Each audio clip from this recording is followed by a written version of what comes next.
मतलब आप ये मान लो कि अगर आपके दोस्त को आपने मैसेज किया है और उसने वहां से लिखा हेलो, तो अगर आपने एक मैसेज किया और उसका एक ही रिस्पॉन्स आ रहा है तो बेटा वो फंक्शन बनता है। आपने अपने फ्रेंड को मैसेज किया है, उसने लिखा हेलो हाउ आर यू, उसके मल्टीपल रिप्लाईज आने शुरू हो गए, तो ऐसी सिचुएशन में हम उसको फंक्शन नहीं मान सकते। रखना जो फंक्शन वन वन होता है वो मेनी वन नहीं हो सकता, और जो मेनी वन होता है वो वन वन नहीं हो सकता। ऑन टू भी हो सकता है, वन वन इंटू भी हो सकता है, मेनी वन ऑन टू भी हो सकता है, मेनी वन इंटू भी हो सकता है, but one one many one एक साथ नहीं होते, ऑन टू इंटू एक साथ नहीं होते। This is a very important thing. One one का एल्गोरिथम अगर ये एल्गोरिथम लगाते हो आप बेटा, जो पॉलिनोमियल वाली क्वेश्चन है वो कभी छोड़ के नहीं आ सकते हो। उन पे बेस्ड क्वेश्चंस बनते हैं बेटा। वन वन ऑन टू का इतिहास रहा है कि पिछले 10 सालों से एल्गोरिथम बेस्ड ही सीबीएसई क्वेश्चन दे रहा है। तक आप इस क्वेश्चन को 2 से 3 बार नहीं लगा लेंगे, क्वेश्चन आपके दिमाग में जाने वाला नहीं है। पता है कि क्वेश्चन आज आप पे क्लियर हो चुका है, बट कब तक आपके दिमाग में रहेगा कोई गारंटी नहीं है। 2-3 बार वीडियो एंड होते इसको लगाना, दिस इज योर रिस्पांसिबिलिटी। प्यारे बच्चों, आई होप आप सब बढ़िया होंगे, जबरदस्त होंगे और अपने हाफ ईयरली की प्रिपरेशन अच्छे लेवल पे शुरू कर सके होंगे। तो फाइनली हम लेकर आ गए बेटा अपना one shot lecture series on the demand of students. ये सीरीज ना आप लोगों के लिए हाफ ईयरली के लिए बहुत बड़ा बूस्टर साबित होने वाला है, बिकॉज बेटा फॉर द फर्स्ट टाइम मैं आप लोगों के लिए डिटेल एक्सप्लेन्ड लेक्चर बनाने वाला हूं, और जिसमें हम लगभग सारी चीजें कवर करेंगे। मतलब अगर आप जीरो पे हैं और आपको चैप्टर बिल्कुल भी नहीं आता है, रिलेशन फंक्शन का आपको आर भी नहीं पता है, तब भी आपको इस लेक्चर से बेनिफिट होने वाला है। और अगर आपको आइडिया है तो आपकी इतनी बढ़िया रिवीजन होने वाली है कि आपको दोबारा से इस चैप्टर को उठाना भी नहीं पड़ेगा। बट प्लीज मुझे आपसे एक छोटा सा प्रॉमिस चाहिए बेटा, जब आप इस लेक्चर को देख रहे होंगे तो आप इसके प्रॉपर नोट्स बनाएंगे। एटलीस्ट मैं आपसे कहूंगा जो कॉन्सेप्ट अगर आप वो नहीं भी लिख रहे हैं, तो जो भी क्वेश्चन मैं इसमें कराऊंगा वो सारे important question of NCERT and the PYQs है, और सारे के सारे ऐसे क्वेश्चन है कि उनमें से ही 90% चांस है कि आपके हाफ ईयरली में सेम क्वेश्चन उठकर आ जाए। तो बेटा वीडियो को एंड तक देखना है, नंबर 1, वीडियो को एक बार में देखना है, नंबर 2, और वीडियो में जो भी मैं कराऊंगा उसको नोट डाउन जरूर करना है। और हो सकता है भाई हमारी वन शॉट लेक्चर में हमसे बहुत सारी मिस्टेक्स हो, क्योंकि this is our first time, तो आपका सजेशन, आपकी एडवाइस हमारे लिए बहुत जरूरी है। तो आप पूरा वीडियो देखने के बाद जो भी सजेशन देंगे कि सर लाइटिंग का इश्यू आ रहा है या वीडियो अच्छे से क्लियर नहीं है, क्वालिटी थोड़ी सी इनहेंस करो, हम उस पर अगले ही लेक्चर में काम करेंगे। बट आपका सजेशन, आपका प्यार, आपका सपोर्ट सारे लेक्चर्स में चाहिए, ताकि हमारी ये वन शॉट लेक्चर सीरीज ना कि सिर्फ आप तक सीमित रहे, आपके जो फ्रेंड्स हैं जिनको लग रहा है कि हाफ ईयरली मेरा अच्छा नहीं जाने वाला, उनसे भी आप ये पूरी की पूरी सीरीज शेयर करेंगे और अपना सपोर्ट हमें शो करेंगे। तो चलिए बेटा शुरू करते हैं with the basic concept of relation and function. तो सबसे पहले हम बात करने वाले हैं बेटा कार्टेशियन प्रोडक्ट के बारे में, क्योंकि कार्टेशियन प्रोडक्ट जो है वो रिलेशन के लिए पूरी नींव है। और एक बार कार्टेशियन प्रोडक्ट क्लियर हो गया, आपको रिलेशन क्लियर हो गया, तो बेटा उसके टाइप्स में फिर आगे चल के फंक्शन में इट्स अ कंप्लीट चेन। मतलब एक टॉपिक दूसरे से कंप्लीटली रिलेटेड है, तो हर एक टॉपिक को डीपली समझना है। इट इज द टॉपिक जो पूरा कॉन्सेप्चुअल है बेटा। इस चैप्टर में बच्चे सबसे ज्यादा गलती क्या करते हैं, उनका सारा फोकस रहता है कि हम न्यूमेरिकल सॉल्व कर लें, हम यहाँ पे क्या करें भाई, ज्यादा क्वेश्चन लगा लें। बट आपको ये समझना पड़ेगा बेटा कि इसके अंदर जो कॉन्सेप्ट है ना वो बहुत इंपॉर्टेंट है। तो एक एक चीज आपको ना क्रिस्टल क्लियर होनी चाहिए, क्योंकि हर एक चीज ना एक दूसरे से रिलेटेड है। तो सबसे पहले बात करते हैं बेटा हम किसके बारे में, कि कार्टेशियन प्रोडक्ट क्या होता है। ऑल्दो आपने 11 में ये ऑलरेडी कर रखा है, बट फिर भी मैं आपकी एक हल्की सी रिवीजन दे रहा हूँ कि भाई क्या होता है कार्टेशियन प्रोडक्ट। मैंने बोला है कि अगर ए एंड बी आपके पास दो क्या है बेटा, यहाँ पे नॉन एम्प्टी सेट, तो the set of all ordered pair. अब सर सवाल उठता है ये ऑर्डर्ड पेयर आपने क्या बोल दिया सर। तो ऑर्डर्ड पेयर होता है बेटा कोई भी दो एलिमेंट्स को एज एन ओपन इंटरवल लिखना। एग्जांपल के तौर पे मैंने लिख दिया 3,4 एज एन ओपन इंटरवल। देखो ओपन इंटरवल नहीं है, ये ऑर्डर्ड पेयर है, ऑर्डर में दो एलिमेंट। तो अगर मैं यहाँ पे ऐसे भी लिख दूं सर कि यहाँ पे चलो ये छोटा और ये बड़ा है, ऐसा भी हो सकता है कि यहाँ पे 4 पहले हो और बेटा जो -3 है बाद में। इसमें ऐसा कुछ नहीं है, हार्ड एंड फास्ट रूल नहीं है कि स्टार्टिंग वाला छोटा होगा। तो ऑर्डर्ड पेयर मतलब ऑर्डर में दो एलिमेंट, तो उन्हीं का जो सेट होता है बेटा from set A to set B is called the Cartesian product. तो क्या होता है sir Cartesian product, the set of all ordered pair. Example के तौर पे जैसे मुझे निकालना है ए क्रॉस बी, ध्यान रखना बेटा इसको हम बेटा किससे डिनोट करते हैं, ए क्रॉस बी से डिनोट करते हैं। तो ए क्रॉस बी निकालना है, तो ए क्रॉस बी क्या हो गया sir, all A comma B where A क्या होगा, स्टार्टिंग वाला एलिमेंट स्टार्टिंग वाले सेट को बिलोंग करेगा, बाद वाला एलिमेंट बाद वाले सेट को बिलोंग करेगा। अगर मैंने ले लिया फॉर एग्जांपल बेटा कितना बी क्रॉस ए, तो फिर यहां पर आएगा बी कॉमा ए के ऑर्डर्ड पेयर। तो इसका मतलब क्या हो गया सर, जो बी है वो बी को बिलोंग करेगा, क्योंकि फर्स्ट एलिमेंट हमेशा फर्स्ट सेट को बिलोंग करता है। तो जिसे हम बोलते हैं कार्टेशियन प्रोडक्ट। एक एग्जांपल के थ्रू मैं आपको समझाता हूं कि बेसिकली क्या कहना चाह रहा हूं बेटा। जैसे यहाँ पर मुझे ए क्रॉस बी निकालना है, अब मेरा ये ए है, ये मेरा बी है, मुझे क्या निकालना है सर, ए क्रॉस बी। तो ए क्रॉस बी क्या होगा, बोले बच्चों आपने स्टार्टिंग वाला एलिमेंट ए का पकड़ो और सबसे मल्टीप्लाई करो। एक्चुअल में आप ऑर्डर्ड पेयर बना रहे हो, 1 कॉमा एक्स, पहले 1 का एक्स से किया, फिर 1 का वाई से किया, फिर वाई का जेड से। तो एक्चुअल मल्टीप्लीकेशन नहीं हो रहा। ए क्रॉस बी का मतलब हो गया कि ए का हर एक एलिमेंट बी के हर एक एलिमेंट के साथ ऑर्डर्ड पेयर बनाएगा, बात इतनी सी बात है। जैसे फॉर एग्जांपल मैंने ले लिया भाई 2, अब 2 का हर एक एलिमेंट से पेयर बना दो आप, 2, x, y एंड 2, z। ठीक है जी, तो बड़ी इंपॉर्टेंट सी चीज है भाई, set of all ordered pair is called Cartesian product. अगर मैं उल्टा कर देता बच्चों, फॉर एग्जांपल मैंने निकाल लिया जी बी क्रॉस ए, तो अगर मैं बी क्रॉस ए निकाल रहा हूं तो अब सारे एलिमेंट स्टार्टिंग वाले बी के होंगे, अब बी पहले आ गया और ए बाद में चला गया। मतलब क्या हो गया सर कि यहाँ पर x, 1 हो गया, y, 2 हो गया, फिर मतलब x को मैं a के हर एक एलिमेंट से करूंगा, फिर y को a के हर एक एलिमेंट से, फिर z को a के हर एक एलिमेंट से। मतलब क्या हो जाएगा x, 1 फिर x, 2, तो x का काम खत्म, अब y पकड़ लो, y, 1 y, 2, फिर z पकड़ लो, z, 1 z, 2। तो भैया हम क्या कर रहे हैं सर, स्टार्टिंग वाले सेट का बाद वाले सेट के हर एक एलिमेंट से ऑर्डर्ड पेयर बना रहा हूं। सिंपल सा है जी आपका क्या कार्टेशियन प्रोडक्ट। एक बात ध्यान रखना बेटा कि a1, b1 is equal to a2, b2 कब होता है, दो ऑर्डर्ड पेयर बराबर कब होते हैं, जब स्टार्टिंग वाला एलिमेंट स्टार्टिंग वाले के बराबर हो, बाद वाला एलिमेंट बाद वाले के बराबर। ठीक है जी, स्टार्टिंग एलिमेंट के बराबर हो, बाद वाला एलिमेंट, मतलब ऐसा नहीं हो सकता कि 3, 4 हो और यहाँ 4, 3 और ये बराबर, ये they are not equal. Equal क्या होगा कि अगर यहाँ 3, 4 है तो यहाँ भी 3, 4 ही होना चाहिए, so they will be equal. तो इक्वालिटी ऑफ आपकी ऑर्डर्ड पेयर जो है वो क्या कहती है बेटा, first element equal to first, second element equal to second. एक बड़ी इंपॉर्टेंट चीज आप ध्यान रखना, तो मैं आपसे एक सवाल पूछूं बच्चों कि क्या a cross b and b cross से बराबर है, तो आपका रिप्लाई आना चाहिए sir a cross b and b cross से बराबर नहीं है। और उसका रीजन बच्चों क्या है, उसका रीजन क्या है, उसका रीजन बहुत सिंपल है सर। क्यों? क्योंकि उनके ऑर्डर्ड पेयर सेम नहीं है, उल्टे हो गए ना ऑर्डर्ड पेयर भाई। लेकिन एक बात का ख्याल रखना बच्चों कि जो नंबर ऑफ एलिमेंट है a क्रॉस b में और जो नंबर ऑफ एलिमेंट है b क्रॉस a में वो 100% बराबर होंगे।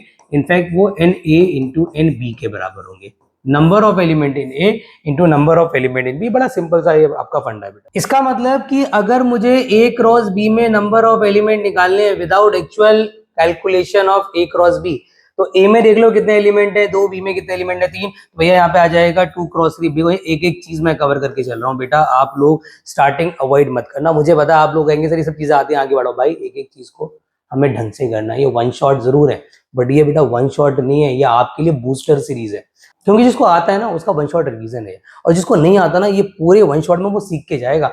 मतलब फ्रॉम जीरो टू हीरो बनाने की ये सीरीज है। तो जो बेसिक्स करा रहा हूँ ना उस पर भी ध्यान देना, आगे चल के बेसिक्स काम आएंगे आप। भाई अब बात कर लेते हैं कि सर रिलेशन क्या होता है। Relation is very very important. अब यहाँ से रिलेशन की शुरुआत है, मतलब 12वीं क्लास की शुरुआत है। तो रिलेशन क्या होता है मैंने साफ साफ लिखा हुआ है sir, A and B be the two sets then the relation R from set A to set B is a subset of the Cartesian product। मतलब किसी का भी रिलेशन निकालने के लिए हमारे पास एक चीज का होना जरूरी है, वो है कार्टेशियन प्रोडक्ट। मतलब अगर आपके पास कार्टेशियन प्रोडक्ट नहीं है तो आप रिलेशन निकाल ही नहीं सकते मेरे भाई। तो आपने क्या करना है मेरे बोले बच्चों, देखो एग्जाम्पल समझाता हूँ, ध्यान समझना बेटा कि हमारे पास फॉर एग्जाम्पल एक सेट है 1, 2, 3 और मेरे पास एक सेट है B for example 2, 4, 6, right.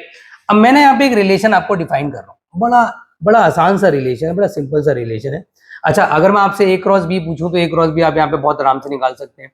A cross B का मतलब क्या हुआ कि A के हर एक एलिमेंट को आप B के हर एक एलिमेंट से कर दो, मतलब 1, 2, 1, 4, 1, 6, फिर बेटा 2, 2, 2, 4 एंड 2, 6, फिर 3, 2, 3, 4 एंड 3, 6 फॉर एग्जाम्पल। ठीक है, अब मैं आपसे कह रहा हूं मेरे को यार ऐसे ऑर्डर्ड पेयर चाहिए जहां पे जो y है वो x का डबल होना चाहिए, जो y है वो x का क्या होना चाहिए, डबल होना चाहिए। तो क्या ऐसे एलिमेंट, अच्छा यहाँ पे मैं एक और चीज लिख देता हूँ कि x जो है वो a को बिलोंग कर रहा है और y जो है वो b को बिलोंग कर रहा है। क्या ऐसे एलिमेंट्स यहाँ अवेलेबल है जो इस कंडीशन को सेटिस्फाई करे? देखते हैं सर। भैया एक तो 1, 2 ही मिल गया सर। 1, 2 क्यों? क्योंकि जो 2 है वो 1 का डबल है। एक सर हमें मिल जाएगा 2, 4, एक हमें मिल जाएगा सर 3, 6 और कोई और नहीं मिलेगा सर। तो मैंने आपसे क्या बोला, मैंने आपसे बोला बेटा कि रिलेशन क्या होता है, जो भी कार्टेशियन प्रोडक्ट है उसका सबसेट। अब आपने सिर्फ ये चेकआउट करना है कि क्या R1 A क्रॉस B का सबसेट है? 100% है। तो अगर R1 A क्रॉस B का सबसेट है तो R1 अपने आप में क्या हो गया जी, एक रिलेशन हो गया। ये ध्यान रखना बेटा, ठीक है, क्योंकि वो उसका सबसेट है। अगर मैं एक और एग्जांपल आपके सामने रखूं, फॉर एग्जांपल मैंने कहा जी ऐसे ऑर्डर्ड पेयर निकालो जहां पर जो y है वो x से 3 बड़ा होना चाहिए, where x belongs to A and y belongs to B. तो अब यहाँ पे एलिमेंट ढूंढो। आप आपने एलिमेंट ढूंढे सर, ऐसा एलिमेंट एक तो 1,4 आ रहा है, और क्या आ रहा है सर, और एक आ रहा है सर 3,6, और कुछ आ रहा है सर, और कुछ तो नहीं आ रहा। तो क्या R2 भी A क्रॉस B का सबसेट है? क्या R2 का हर एक एलिमेंट A क्रॉस B में आ रहा है? 100% आ रहा है। तो अगर ऐसा हो जा रहा है, इट मीन्स वो भी अपने आप में क्या हो गया बेटा, एक रिलेशन हो गया। तो रिलेशन इज नथिंग, बड़ी सिंपल सी चीज है कि रिलेशन का जो हो रहा है क्रिएशन, वो हो रहा है कहां से, कार्टेशियन। तो R1 एंड R2 आपको समझ में आ गया सर, रिलेशन है क्योंकि वो उसका सबसेट। अब इसमें एक और चीज इन्वॉल्व है जो आपको पता होनी चाहिए, वो क्या है बेटा, डोमेन। देखो डोमेन हमेशा क्या होता है बेटा, ऑल्दो ये चीज आपने 11 में सीखी हुई है, मैं रिपीट कर रहा हूं फिर भी। डोमेन होता है जो भी आपने R1 और R2 निकाला उसके स्टार्टिंग वाले एलिमेंट का कलेक्शन। मतलब अगर मैं आपसे सिंपली डोमेन ऑफ R1 पूछ लूं कि डोमेन ऑफ R1 मुझे आप बता दो, तो आप कहेंगे सर R1 में जो भी ऑर्डर्ड पेयर अवेलेबल है, जैसे कि 1 2 2 4 3 6, उसके स्टार्टिंग एलिमेंट का कलेक्शन। मतलब क्या आ जाएगा बच्चों, 1 2 3। और अगर मैं आपसे पूछ लूं कि डोमेन ऑफ R2 क्या होगा बच्चों, तो आप बोलेंगे डोमेन ऑफ R2 होगा सर जो भी ऑर्डर्ड पेयर अवेलेबल है उनका फर्स्ट एलिमेंट का कलेक्शन। तो 1 and 3 ध्यान रखना, जो भी एलिमेंट अवेलेबल हैं, जैसे यहाँ पे बेटा 2 का कोई एलिमेंट अवेलेबल नहीं है तो मैंने 1 और 3 लिया है। तो जो भी एलिमेंट किसी भी रिलेशन में अवेलेबल होते हैं उनके स्टार्टिंग एलिमेंट का जो कलेक्शन है वो अपने आप में एक डोमेन है। भाई रेंज की बात कर लेते हैं सर, रेंज क्या होता है पता होना चाहिए आपको। रेंज क्या होता है sir, the collection of all the second component in are. आप लिखना चाहते तो लिख भी सकते हैं। मतलब जो रिलेशन है उसमें जो ऑर्डर्ड पेयर है उसमें जो सेकंड वाला एलिमेंट है उसका कलेक्शन। तो अगर मैं आपसे पूछूं sir range of R1, R1 का रेंज क्या होगा, तो आप बोलेंगे सर 2 4 6। मैं आपसे बोल रहा हूँ सर रेंज ऑफ R2 का रेंज क्या होगा, तो आप बोलेंगे सर R2 मतलब ये है, इसमें आ गया जी 4 and 6, तो अल्टीमेटली कितना आ जाएगा सर 4। तो रेंज इज नथिंग, जो भी रिलेशन गिवन है उसमें जो ऑर्डर्ड पेयर है सेकेंड एलिमेंट का कलेक्शन आप लिख दो, एक भी एलिमेंट छोड़ मत देना। और डोमेन क्या होता है सर, जो भी रिलेशन अवेलेबल है उसमें जो ऑर्डर्ड पेयर है उसके फर्स्ट एलिमेंट का कलेक्शन। एक और चीज आती है बट वो बहुत रेयर यूज होती है, बट वो फंक्शन में आपके बहुत काम आएगी। मैं बात कर रहा हूँ कोडोमेन। देखो कोडोमेन पता है क्या बेटा, कोडोमेन होता है कि जो भी रिलेशन है जिस कार्टेशियन प्रोडक्ट में डिफाइन है, ध्यान रखना। देखो डोमेन और कोडोमेन, सॉरी डोमेन और कोडोमेन को आपस में आप रिलेट मत कर। डोमेन और रेंज जो है वो सीधा सीधा निकलते हैं रिलेशन से। मतलब अगर रिलेशन एग्जिस्ट नहीं करेगा तो बेटा डोमेन और रेंज का कोई वजूद नहीं है। बट जो कोडोमेन है वो A क्रॉस B से भी निकलता है। क्यों? क्योंकि इसका रिलेशन से कोई लेना देना नहीं है। मतलब हमेशा ध्यान रखना, जो कोडोमेन होता है वो देखता है कि रिलेशन आपने कहां से निकाला, रिलेशन आपने कहां से निकाला, A क्रॉस B से। तो A क्रॉस B में जो सेकंड वाला एलिमेंट है, जो सेकंड वाला सेट है, आपका पूरा कोडोमेन है। A क्रॉस B में हमारा B कोडोमेन हो जाएगा। अगर मेरा फॉर एग्जांपल रिलेशन डिफाइन होता ऑन A क्रॉस C, तो C मेरा पूरा क्या हो जाता बच्चों, कोडोमेन। तो codomain is nothing, it is the complete second set of the Cartesian product on which the relation is defined. तो domain, range and codomain, I wish आपको क्लियर हो गया। अब हम करने जा रहे हैं सबसे इंपॉर्टेंट पार्ट, और वो है टाइप्स ऑफ रिलेशन। भाई सबसे पहले आता है वॉइड रिलेशन। अब वैसे रिलेशन जो है इस पे बेस्ड न्यूमेरिकल बहुत कम बनते हैं, बट फिर भी क्योंकि मैं आपको करा रहा हूं तो मैं आपको एडवाइस करूंगा कि आप जितने भी रिलेशन है सारे टाइप करो। सारे टाइप करने जरूरी है क्योंकि एमसीक्यू में जरूर आ सकता है। मैंने क्या बोला, let A B the set then 5 belongs to A cross से, दैट इज अगर कोई एलिमेंट R में आए ना तो वो अपने आप में एक वॉइड और एम्प्टी रिलेशन होता है, जो उसका नाम है वही इसका। एम्प्टी मतलब क्या होता है, बचपन सीखता रहा, एम्प्टी वॉइड क्या है जी, खाली, मतलब कोई एलिमेंट नहीं आएगा। मतलब गलती से एक ऐसा रिलेशन डिफाइन कर दो, मैं जो भी रिलेशन डिफाइन करने वाला हूँ इस A क्रॉस B पे, जो भी रिलेशन में डिफाइन करने वाला हूँ वो A क्रॉस A पे डिफाइन करने वाला हूँ। मतलब अगर मेरा A है फॉर एग्जांपल 1 2 3, तो मेरा A क्रॉस A कितना हो जाएगा बच्चों, ऑब्वियस सी बात है जो भी इससे एलिमेंट्स निकलेंगे वो निकलेंगे 1 1। जैसे 1 कर लेते हैं तो 1 2 1 3, ऐसे मैंने ले लिया बेटा 2 1 2 2 और 2 3 और लाइक 3 1 3 2। एक बार मैं समझा रहा हूँ, मैं बार बार इसको बनाऊंगा नहीं, तो A क्रॉस से आप ध्यान में रखेंगे। अब जो भी हम रिलेशन करेंगे वो A क्रॉस B नहीं, वो सारे के सारे हम A क्रॉस A पे करेंगे। तो आपसे बोल रहा है कि एक ऐसा रिलेशन आप डिफाइन कर दोगे। अच्छा ध्यान रखना, जो रिलेशन डिफाइन करते हैं ये हमें नहीं करना होता भाई, ये सारे रिलेशन ऑलरेडी डिफाइंड गिवन होते हैं। तो आप इतनी टेंशन मत पालना सर हम कैसे रिलेशन डिफाइन करेंगे, हमें नहीं करना, वो कंडीशन डिफाइन देगा आपको। फॉर एग्जाम्पल उसने बोला है कि भाई ऐसे ऑर्डर्ड पेयर निकालो जिसमें x और y का सम जो है वो किसके बराबर आना चाहिए, 50 के, वेयर x एंड y किसको बिलोंग करना ही चाहिए, A को। आपने आप सोचो यार, क्या आपको लग रहा है कि ये जो ऑर्डर्ड पेयर आपके पास अवेलेबल है A क्रॉस A के अंदर, उसमें कोई भी एलिमेंट ऐसे एग्जिस्ट कर रहा है जिसका सम आपका 50 हो, इम्पॉसिबल। तो कहीं ना कहीं ये रिलेशन, अब ये समझना कि रिलेशन है ही नहीं सर, ये रिलेशन तो है बट ये फायर रिलेशन, ये एम्प्टी रिलेशन है, इसमें कोई एलिमेंट नहीं आ सकता। कंडीशन ऐसे डिफाइन कर दी ना कि कोई एलिमेंट एग्जिस्ट ही नहीं करेगा। फिर आता है आपका क्या, फिर आता है आपका बेटा यूनिवर्सल रिलेशन, एम्प्टी का जस्ट उल्टा। मतलब इसमें क्या होता है, इसमें कहता है आपसे कि सर अब ना आप जो ए क्रॉस ए बनाने वाले हो ना, आपके पास एक ऐसा रिलेशन गिवन होगा कि ए क्रॉस ए का एक भी एलिमेंट आर से बचने वाला नहीं है, आर में पूरा ए क्रॉस ए उठकर आ जाएगा।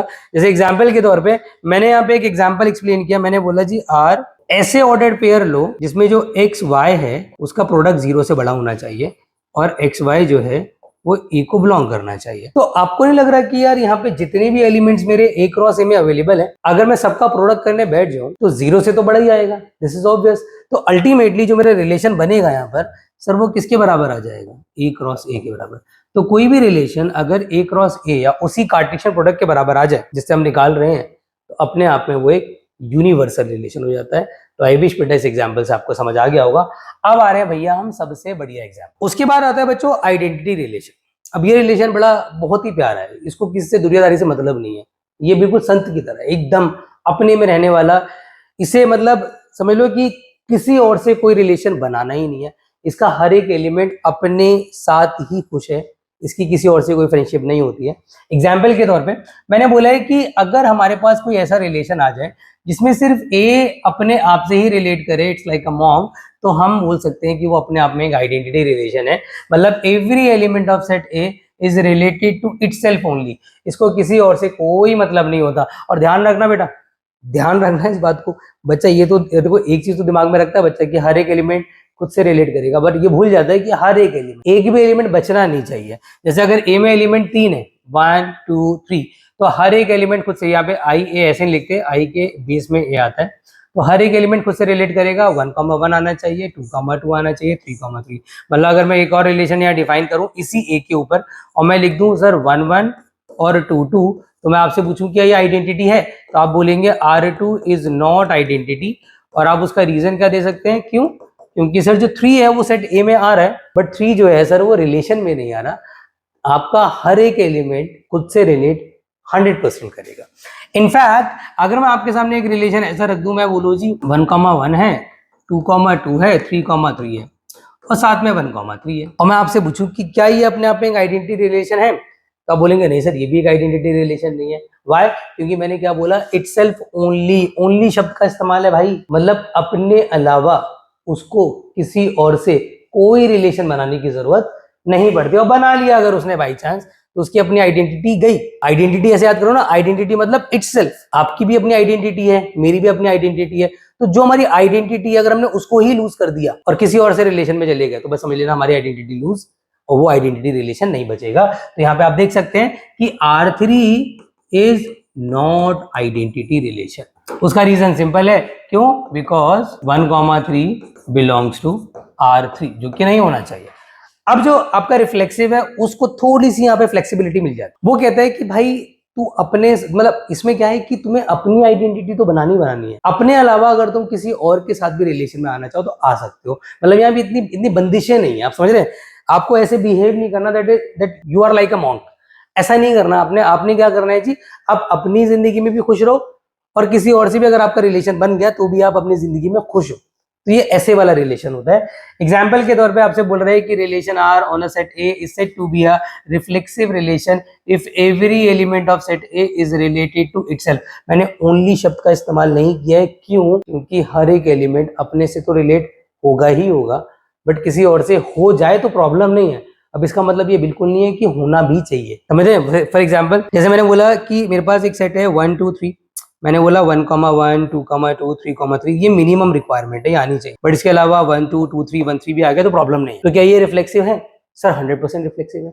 अगर मैं आपसे बोलूं सर सिर्फ इतना भी बोल दूं मैं आपसे कि 1 1 2 2 3 3 ये रिफ्लेक्सिव है, तो आप कहोगे 100% है, तो फिर कहोगे सर ये तो आइडेंटिटी भी है। भैया हम भी तो यही कह रहे हैं कि every identity relation is the reflexive as well, but every reflexive relation may or may not be identity. आप समझ रहे हैं मेरी बात। जैसे आपने अपनी आइडेंटिटी अगर बना ली है तो आपका किसी और से रिलेशन बने ना बने आप पे डिपेंड करता है, बट अगर आपने बना लिया किसी और से रिलेशन तो आपकी आइडेंटिटी पे हल्का फुल्का इंपैक्ट जरूर पड़ता है, तो आप रिफ्लेक्सिव रह जाते हो, आइडेंटिटी नहीं रहते हो। आप समझ में? तो हर आइडेंटिटी रिफ्लेक्सिव जरूर होता है, बट हर रिफ्लेक्सिव आइडेंटिटी हो कोई जरूरी नहीं है। बच्चों अब बात करने जा रहे हैं हम बेटा सिमेट्रिक रिलेशन के बारे में। सिमेट्रिक मतलब जो हमारे जीवन में हमें एक जैसे रिलेशन देखने को मिलते हैं। फॉर एग्जाम्पल दो भाइयों का रिलेशन, या अगर राम जो है वो श्याम का ब्रदर है तो श्याम को भी राम का ब्रदर होना पड़ेगा। तो ऐसे रिलेशन जो एक जैसे हैं, दो दोस्तों का रिलेशन एक जैसा है, वो सिमेट्रिक रिलेशन है। ये रियल लाइफ एग्जाम्पल्स मैं आपको बता रहा हूँ। और ऐसे रिलेशन जो एक जैसे नहीं है, फॉर एग्जाम्पल हस्बैंड वाइफ का एक जैसा नहीं है, वो हस्बैंड है तो वो वाइफ है, या गर्लफ्रेंड बॉयफ्रेंड एक जैसा नहीं है, या भाई बहन एक जैसा नहीं है, बाप बेटे का एक जैसा नहीं है, तो ये सिमेट्रिक रिलेशन। सिमेट्रिक मतलब जो तुम अपने मतलब बेटा सिमेट्रिक मतलब अगर आपने अपने आप को किसी का भाई बताया और वो भी अपने आप को तुम्हारा भाई बताए, तो it's kind of symmetric relation. आप समझ रहे हैं मेरी बात को? तो बेटा सिमेट्रिक क्या होता है? A relation on side A said to be symmetric relation. अगर ए कॉमा बी आर में आ रहा है तो बी कॉमा ए ना सेम वे आर में आ जाए, और all A comma B belongs to set A. Example के तौर पे मैं पहले इसका न्यूमेरिकल एग्जाम्पल लेता हूँ, फिर मैं इसका रियल लाइफ एग्जाम्पल भी ले लूंगा। तो मैंने आपसे बोला एक ऐसा रिलेशन, फॉर एग्जाम्पल अगर वहाँ पे 1 2 है तो 2 1 होना चाहिए, अगर वहाँ पे 3 4 है तो 4 3 भी होना चाहिए, और वहाँ पे 2 2 है तो कोई प्रॉब्लम ही नहीं है। आप समझ रहे मेरी बात को? आप कहेंगे सर 2 2 का उल्टा क्यों नहीं लिया? अरे भाई 2 2 का उल्टा तो वो खुद है, तो 2 2 का उल्टा लेने की जरूरत नहीं है। तो एग्जिस्टिंग एलिमेंट का मुझे उल्टा अगर मिल जाए, वो अपने आप में एक सिमेट्रिक रिलेशन हो जाता है। तो आपको समझ आ गया होगा बेटा कि न्यूमेरिकली कोई भी सिमेट्रिक कैसे होता है। मतलब अगर मैं एक एग्जांपल लूं तो ये सिमेट्रिक है, समझ आ रहा है। अगर मैं एक और एग्जांपल आपके सामने रखूं, मैंने लिया 1 1 2 2 3 3 4 4 1 4। अब मैं आपसे पूछ रहा हूँ कि आइडेंटिटी है एग्जाम्पल के तौर पे, तो आप कहेंगे नहीं सर आइडेंटिटी नहीं है। Why not? क्योंकि सर हर एक एलिमेंट खुद से रिलेट करने के बाद किसी और से भी रिलेट कर रहा है। आइडेंटिटी में ऐसा नहीं होता। क्या ये रिफ्लेक्सिव है? 100% सर। वाई? बिकॉज हर एक एलिमेंट खुद से रिलेट कर रहा है और एक्स्ट्रा भी कर रहा है, प्रॉब्लम नहीं है। क्या ये सिमेट्रिक है? अगर ये सिर्फ इतना होता तो ये सिमेट्रिक जरूर होता, बट इसने सारा गेम खराब कर दिया। 1 4 आ गया, 1 का रिलेशन 4 से बन गया, बट 4 ने कहा भाई मेरा तेरे से कोई रिश्ता नहीं है, तो 4 ने डिनाई कर दिया, तो सारा गेम पलट गया।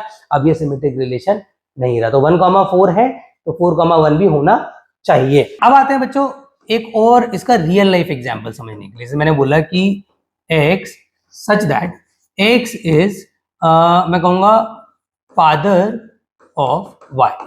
अब मैं आपसे सिर्फ इतना चेकआउट करने के लिए कह रहा हूं कि सिमेट्रिक चेकआउट करो कि सिमेट्रिक है क्या नहीं। तो आप कैसे चेकआउट करोगे?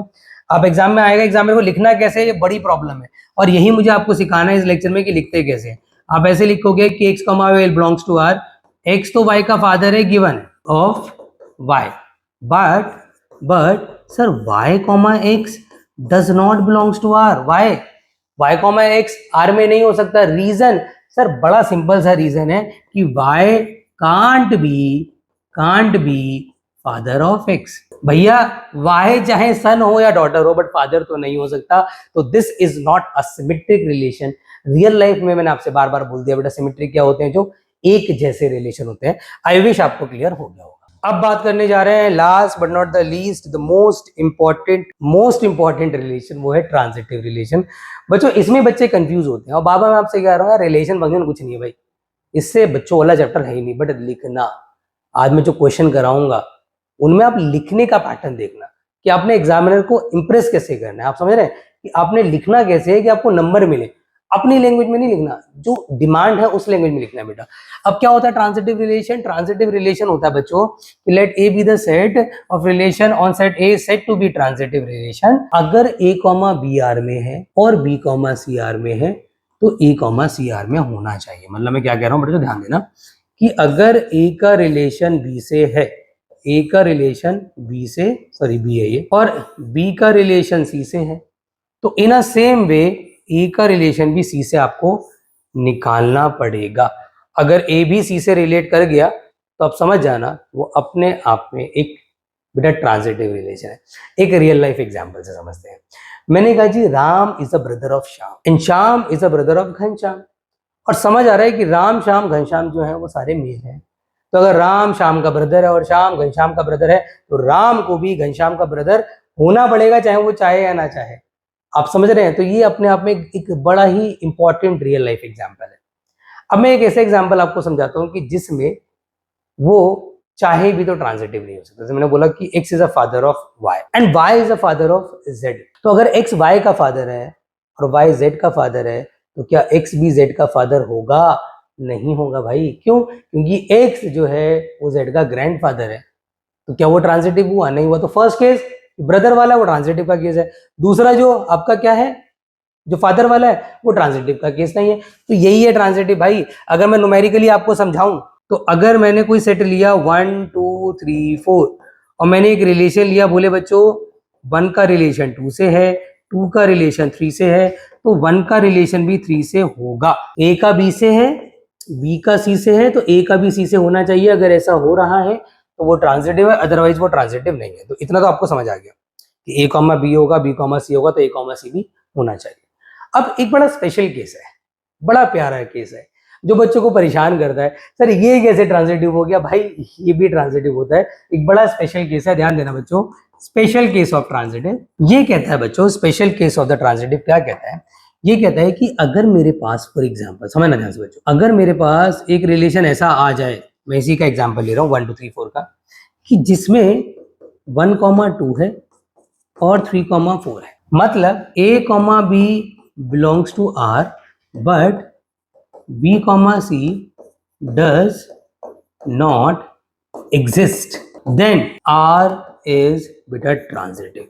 अब इसको बहुत डिटेल में और बहुत आराम समझाऊंगा, समझो मेरी बात को, डीपली समझना इस चीज को। हमारा क्या हो रहा था बेटा इस वाले केस के अंदर कि A, B हमें गिवन होता है, B, C हम अज्यूम करते हैं और A, C को हम प्रूव करते हैं, बट B, C की अजम्पशन होनी चाहिए।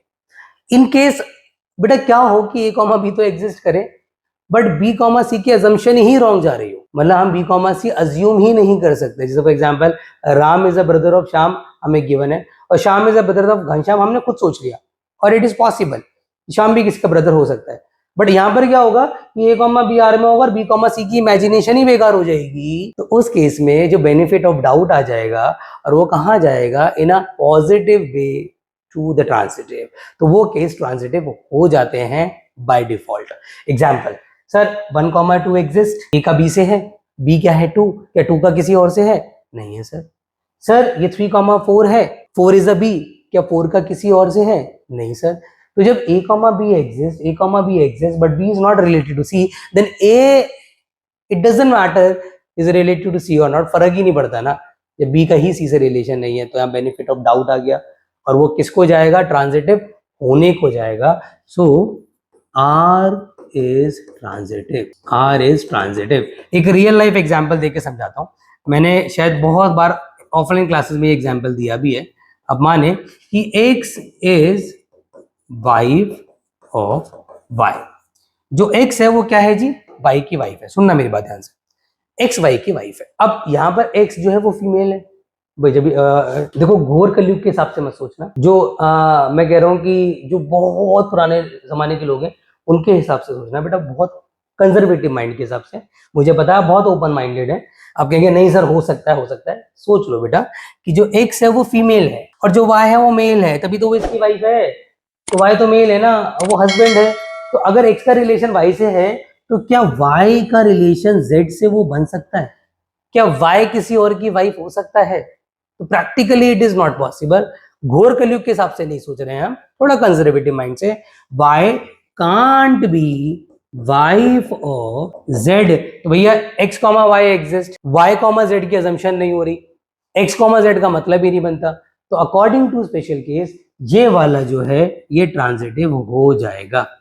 R is transitive। I wish बेटा आप लोगों को सारे केसेस समझ में आ गए होंगे। और ध्यान रखना इस बात को बेटा, एक बड़ी इंपॉर्टेंट चीज कि इक्विवेलेंस रिलेशन क्या होता है। एक ऐसा रिलेशन अपने आप में एक इक्विवेलेंस रिलेशन माना जाता है जो रिफ्लेक्सिव भी हो, सिमेट्रिक भी हो एंड ट्रांजिटिव भी हो। आई मीन टू से बच्चों, रिफ्लेक्सिव मतलब क्या हो गया कि A, A R में आना चाहिए। सिमेट्रिक मतलब क्या हो गया कि अगर A, B R में है तो उसका उल्टा B, A भी R में आना चाहिए। और जो ट्रांजिटिव है इसका मतलब क्या हो गया कि अगर A का रिलेशन B से है और B का रिलेशन C से है, तो ए का रिलेशन सी से होना चाहिए। अब और एक स्पेशल केस कि अगर ए कॉमा बी एग्जिस्ट कर रहा है और बी कॉमा सी ही एग्जिस्ट नहीं कर रहा है तो उसमें भी वो ट्रांजिटिव माना जाता है। और एक ऐसा रिलेशन जो बेटा क्या हो जाए, एक ऐसा रिलेशन जो रिफ्लेक्सिव, सिमेट्रिक एंड ट्रांजिटिव तीनों है, उसी रिलेशन को हम कहते हैं क्या, इक्विवेलेंस रिलेशन। और एग्जाम में इक्विवेलेंस रिलेशन ही आता है। तो अब हम करने जा रहे हैं बेटा इस पे बेस्ड बहुत सारे न्यूमेरिकल। देखो जो कोशिश मेरी ये है, क्योंकि हम लिमिटेड क्वेश्चंस लेंगे, मेरी कोशिश ये है कि मैं सारे क्वेश्चंस को जो है वो तो कवर नहीं कर सकता, बट इतने क्वेश्चंस लूँ कि आपका जो कॉन्सेप्ट है और जो भी एनसीईआरटी की क्वेश्चंस हैं वो आप जब खुद लगाने जाओ तो आपसे वो सॉल्व हो जाए। तो हम चाहे 5-6 क्वेश्चंस लें या 7-8 क्वेश्चंस लें, बट वो इम्पॉर्टेंट होंगे, सिलेक्टिव होंगे, और उसको लगाने के बाद ना अगर आप थोड़े बहुत एनसीईआरटी क्वेश्चन खुद करना चाहेंगे तो वो आप बहुत आराम से सॉल्व कर लेंगे बेटा। फिलहाल ये क्वेश्चन एनसीईआरटी का नहीं है, बट बहुत प्यारा क्वेश्चन है। इसमें क्या कह रहा है बच्चों आपसे कि let n be the positive integer, और हमसे कह रहा है प्रूव दैट कि r ऑन सेट z। तो ये पॉजिटिव इंटीजर को मैं हटा देता हूँ, मैं मान लेता हूँ कि z ही है वो। और आपका सिंपल सा एक रिलेशन गिवन है कि आपको ऐसे ऑर्डर्ड पेयर दे रखे हैं such that x minus y जो है वो z को बिलोंग कर रहा है, और मुझे प्रूव करना है कि ये एक इक्विवेलेंस रिलेशन। अब इक्विवेलेंस रिलेशन कब होगा बच्चों, जब वो रिफ्लेक्सिव हो, सिमेट्रिक हो, ट्रांजिटिव हो, तो आपको चेक करना आना चाहिए। तो सबसे पहले आप हेडिंग डालोगे रिफ्लेक्सिव के लिए, मतलब आप पहले चेक कर रहे हो भाई रिफ्लेक्सिव। तो आप रिफ्लेक्सिव अगर चेक कर रहे हो तो उसको लिखने का तरीका क्या है। अब जो तरीका मैं आपको इस क्वेश्चन में बताऊंगा वही सेम तरीका आपने सब जगह लगाना है। ऐसा नहीं कि इसमें मैं कोई और मेथड बताऊंगा, नेक्स्ट में कोई और मेथड बताऊंगा। हाँ, वो एक अलग चीज़ है कि कुछ क्वेश्चंस होते हैं स्टेटमेंट वाले, और बेटा थोड़ा बहुत क्वेश्चंस होते हैं वो आपके न्यूमेरिकली सॉल्व होते हैं। अब यहाँ पे आप क्या करोगे, आप लिखोगे कि let x comma x belongs to r। आपने क्या करना है बोले बच्चों, जो रिलेशन है आप रिपीट मार दो, रिलेशन जो है आप रिपीट मार दो पूरा कि x minus x is an integer. तो मतलब x माइनस एक्स कितना आ गया, 0 इज एन इंटीजर। तो आपने सिर्फ ये चेकआउट करना है कि क्या ये स्टेटमेंट की मीनिंग निकल रही है, क्या ये स्टेटमेंट ट्रू है। तो आप ये पाएंगे कि 100% ट्रू है। 0 भी तो एक इंटीजर का पार्ट है। इंटीजर क्या होता है, positive and negative whole number. तो 0 सर एक इंटीजर है, so it is reflexive, so it is reflexive. तो भाई ये रिफ्लेक्सिव हो गया। अब बात करते हैं कि सिमेट्रिक बच्चों ये होगा कि नहीं होगा। ध्यान देना बच्चों, सिमेट्रिक ये होगा कि नहीं होगा। सिमेट्रिक के लिए हम क्या करेंगे सर, हम लिखेंगे कि if x comma y belongs to r gives x minus y is an integer. तो एक बात बताइए भाई, अगर आप खुद सोचें, खुद दिमाग लगाएं कि दो ऐसे नंबर जिनका डिफरेंस इंटीजर है, क्या उनको उलटने से जो डिफरेंस आएगा वो इंटीजर नहीं होगा, दैट विल बी 100% इंटीजर। तो आप लिख देंगे then y minus x is also an integer. Sir वो भी तो एक इंटीजर ही होगा भाई, मीन्स y कॉमा एक्स भी सर आर में आ गया। तो अगर x कॉमा वाई के लिए y कॉमा एक्स भी आर में आ गया, so r is symmetric. If you want to give an example you can give कि मैंने 3 माइनस 1 लिया और उससे 2 आया बिलोंग्स टू z, तो मैं 1 माइनस 3 लूँगा, उससे -2 आएगा विच इज़ ऑल्सो। देखो वैल्यू बदल रही है ना, बट इंटीजर तो वो है ना, तो इंटीजर ही तो रखना है भाई हमें, तो ये सिमेट्रिक होगा। अब बात करते हैं सर ट्रांजिटिव। भाई ट्रांजिटिव बड़ा स्पेशल केस होता है, और इसको जो लिखने का तरीका है, जो करने का तरीका है, वो भी बड़ा यूनिक है। तो इसको बड़ा आराम समझना भाई, क्योंकि बच्चा ज़्यादातर फंसता कहाँ पर है, वो ट्रांजिटिव में ही फंसता है। रिफ्लेक्सिव हो जाता है, सिमेट्रिक हो जाता है, ट्रांजिटिव में बच्चा कहीं ना कहीं अटक जाता है। बड़ा सिंपल सा फंडा मैं आपको बता रहा हूँ, ध्यान देना कि if x minus y belongs to r gives, sir x minus y आप बोल रहे हैं कि इज़ एन इंटीजर। ये आपको हमेशा बेटा गिवन होता है। देखो बड़ी इंपॉर्टेंट चीज़ बता रहा हूँ कि x कॉमा वाई गिवन होता है, y कॉमा z हमें अज्यूम करना होता है, और अजम्पशन मतलब ट्रू अज्यूम करना होता है कि y कॉमा z भी आ रहा है, और x कॉमा z को प्रूव करना होता है। I am repeating my words, a comma b belongs to r, it will be given, b comma c belongs to r, that will be assumed by us, और वो भी true कि हाँ वो है, और a comma c belongs to r that we need to prove. तो ये बड़ी 3 इंपॉर्टेंट लाइन्स हैं बेटा, इसको ध्यान रखना आप। तो आपने ये तो सर आपको गिवन ही है, राइट। आपने लिखा and y comma z belongs to r gives y minus z is an integer. तो x माइनस वाई एक इंटीजर हो गया, y माइनस जेड एक इंटीजर हो गया, देन देयर सम, इतना मुझे पता है सर, देन देयर सम, भाई मुझे इतना पता है, चाहे मैं इसको इक्वेशन 1 मान लूँ 2 मान लूँ, दो इंटीजर का सम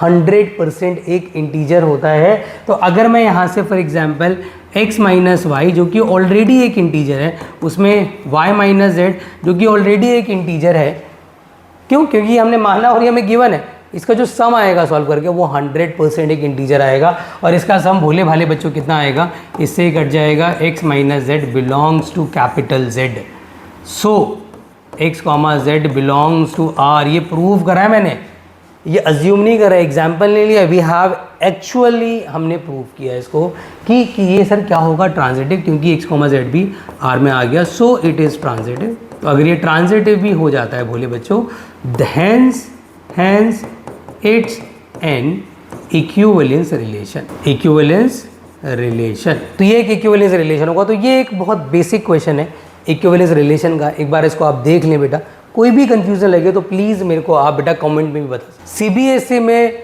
बहुत बार रिपीट होने वाला सवाल, मतलब रिसेंटली अगर मैं कहूँ आप तो आप 21-22 का पेपर उठा के देख लेना, आपको मिल जाएगा। बहुत प्यारा क्वेश्चन है, 4 नंबर में आता है, इस बार 3 नंबर में आएगा अगर आएगा तो। और इसके अंदर एक और टॉपिक यूज़ हो रहा है इक्विवेलेंस क्लास, वो भी मैं अलॉन्ग विद आपको समझा दूंगा कि इक्विवेलेंस क्लास बेसिकली क्या होती है, जो कि बहुत इंपॉर्टेंट टॉपिक है बच्चों। बट सबसे पहले आप समझो कि आपके पास रिलेशन क्या गिवन है। आपके पास रिलेशन गिवन है a comma B such that a minus B का mod is a multiple of 4, right. अब आपने क्या प्रूव करना बच्चों, एक एक करके आपको सबसे पहले प्रूव करना है रिफ्लेक्सिव। तो रिफ्लेक्सिव प्रूव करते हैं भाई। मैंने क्या बोला, रिफ्लेक्सिव में क्या करेंगे सर, a कॉमा ए लेंगे और वो R में गिवन है, तो a माइनस ए चेकआउट करेंगे। मतलब मैंने क्या लिया, if a comma A belongs to R gives a minus A का mod is a multiple of 4। तो a माइनस ए का मॉड मतलब 0 हो गया, इज़ अ मल्टीपल ऑफ 4, और 0 is a multiple of every number, everyone knows. तो 0 तो भाई एवरी नंबर का मल्टीपल है, एवरी नंबर से डिविजिबल है, तो सर मतलब ये ट्रू हो गया, so it is reflexive, so it is reflexive. सीधी सी बात है। अब एक बात सुनना बच्चों ध्यान से, बड़ा इंपॉर्टेंट चीज़ भाई, सिमेट्रिसिटी चेक करनी है, मतलब सिमेट्रिक होगा कि नहीं होगा। क्या होता था सिमेट्रिक, कि अगर ए का बी से रिलेशन है तो बी का ए से सेम रिलेशन होना चाहिए। हम चेकआउट कर लेते हैं एक बार सर, कि अगर ए कॉमा बी आर में आ रहा है, it means A minus B का जो मॉड है इज़ अ मल्टीपल ऑफ 4। यार देखो this is obvious, this is obvious. जो यहाँ पे लगा है मॉड, आपको पता है उसका काम क्या है? उसका काम है कि अगर गलती से कुछ नेगेटिव आ जाए अंदर तो उसको पॉजिटिव करना। a माइनस बी हम बोल रहे हैं कि 100% मल्टीपल ऑफ 4 है। फॉर एग्जांपल 1 माइनस 5 का मॉड इज इक्वल टू बेटा 4 आएगा, विच इज़ अ मल्टीपल ऑफ 4। तो अगर मैं 1 माइनस 5 को उल्टा कर दूँ, 5 माइनस 1 कर दूँ, आपको लगता है आंसर पे कोई फ़र्क पड़ेगा? 100% नॉट। तो जो आंसर्स ऑब्वियस होते हैं उनमें एक एग्जाम्पल लेना चाहो तो ले सकते हो, अदरवाइज ज़रूरत नहीं होती, आप सीधा ऑल्सो लगा दो। आपको पता है कि a माइनस बी अगर है देन b माइनस ए का mod is also multiple of 4। मतलब give b comma A belongs to R, it means so it is symmetric. तो ये सिमेट्रिक है, तो ये सिमेट्रिक हो गया भाई, ठीक है। अब सिमेट्रिसिटी क्लियर हो गई। आप चाहो तो एग्जाम्पल ले लेना 1 माइनस 5, लेकिन जो भी एग्जाम्पल लोगे बेटा इसके बीच में लेना, 0 से लेके 12 के बीच में लेना। मतलब कोई भी एलिमेंट आप इमेजिन करो, वो जैसे फॉर एग्जांपल मैंने ले लिया 1 माइनस 5 का mod is equal to 4 and 5 minus 1 का mod is equal to 4। Example मैंने 1 से लेके 5 तक लिया है ना, 1 5 4 लिया, तो वो सब इसी में आ रहा है। 4 तो अलग हो भी सकता है, लेकिन 1 5 जो है मैं इसी से ले रहा हूँ। तो एग्जाम्पल हमेशा जो गिवन सेट है वहाँ से लिया जाता है, ये मत भूलना।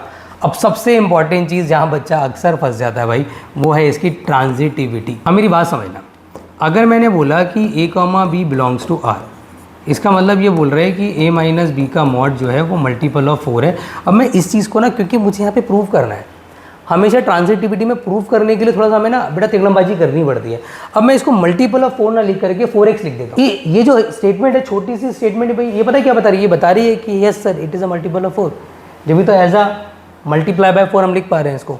तो यहाँ से मॉड हटाओ बच्चों, और यहाँ पे a minus B is equal to plus minus 4x लगाओ, ठीक है। अब आपने क्या लिया, एंड जो आप अज्यूम करते हो कि b comma C belongs to R gives b minus C का मॉड इज मल्टीपल ऑफ 4, मतलब 4y। तो b minus C is equal to plus minus 4y। इसको फर्स्ट इक्वेशन मानना है, इसको सेकेंड। हम जनरली हम जनरली क्या करते हैं बेटा, ट्रांजिटिव प्रूव करने के लिए हम इक्वेशन 1 और 2 को ऐड करते हैं। मैंने पिछले वाले में भी किया था, मैं मल्टीपल वाले में भी कर रहा हूँ, ये हम डिविजिबल वाले में भी करते हैं। ज़्यादातर हमें ये करना होता है तो ऐड इक्वेशन नंबर 1 और 2, क्योंकि वो दोनों चीज़ें हमें पता है ऑलरेडी कि मल्टीपल ऑफ 4 है, ये हमें प्रूव करनी है। तो हमें एग्जैक्ट रीज़न देना पड़ेगा। सर a माइनस बी को ऐड कर रहा हूँ मैं with b minus C. Sir RHS को RHS में ऐड करूँगा, प्लस माइनस 4x को मैं प्लस माइनस 4y से ऐड कर रहा हूँ। यहाँ से प्लस माइनस कॉमन आ रहा है, यहाँ से b से b कट जाएगा, a minus C is equal to plus minus 4 common आ गया। सर x प्लस वाई, यहाँ से प्लस माइनस हटा तो कहाँ गया भाई, अपोजिट में गया। और अपोजिट जब प्लस माइनस अपोजिट में जाता है तो मोड लगाता है, मोड हटता है तो अपोजिट में प्लस माइनस, अपोजिट से प्लस माइनस हटता है तो बेटा अपोजिट में मॉड। ये बड़ी बेसिक सी चीज़ें हैं, ये बेसिक मैथ्स आपको पता होना चाहिए। तो sir a minus C is equal to 4x plus y which is a multiple of 4, मतलब मैं बोल सकता हूँ implies a comma C belongs to R। तो इससे ये साबित हो गया कि ये ट्रांजिटिव है और hence it is equivalence relation. आप लिख देना, वो आपकी चॉइस है। अब मैं आपसे कह रहा हूँ भाई इक्विवेलेंस क्लास कैसे निकालते हैं, ये बड़ा सवाल है। एक एग्जाम्पल के थ्रू मैं आपको समझाने की कोशिश कर रहा हूँ, कोई मुश्किल नहीं है, बहुत आराम सा है कि इक्विवेलेंस क्लास निकालते कैसे। समझना मेरी बात। आपको जो सेट दिया है वो क्या दिया है, आपको पता है 0 से लेके 12 तक आपको सेट दिया है। आपको रिलेशन पता है क्या है, आपसे मैं पूछ रहा हूँ कि इक्विवेलेंस क्लास निकालो 1 की। आप पता है क्या करो, आप जो रिलेशन आपको गिवन है, जो रिलेशन आपको गिवन है, आप सिंपली ये करना कि a को हटा करके, मैं बहुत आराम से समझा रहा हूँ क्योंकि मैं बहुत ज़्यादा डेफिनेशन में नहीं जाना चाह रहा, आपको 2 एग्जाम्पल समझ आ जाएगा कि इक्विवेलेंस क्लास क्या होता है। तो आपने सिर्फ इतना सा काम करना है कि आपका जो ऑर्डर्ड पेयर है उसका स्टार्टिंग वाला एलिमेंट x हो जाएगा, बाद वाला एलिमेंट वो हो जाएगा जिसकी आपने इक्विवेलेंस क्लास निकालनी है। और यहाँ पर आप वही स्टेटमेंट रिपीट करके लिखोगे x माइनस 1, मतलब ये तो a हो गया, और ये भी x minus 1 is a multiple of 4।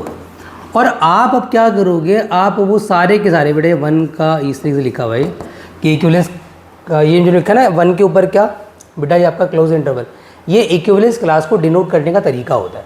तो आप सिंपली ये करो x, 1 is equal to x minus 1 is a modulus. तो मतलब x की वैल्यूज वो सोचो फ्रॉम द सेट जिसको रखने पर मल्टीपल ऑफ 4 हो जाए।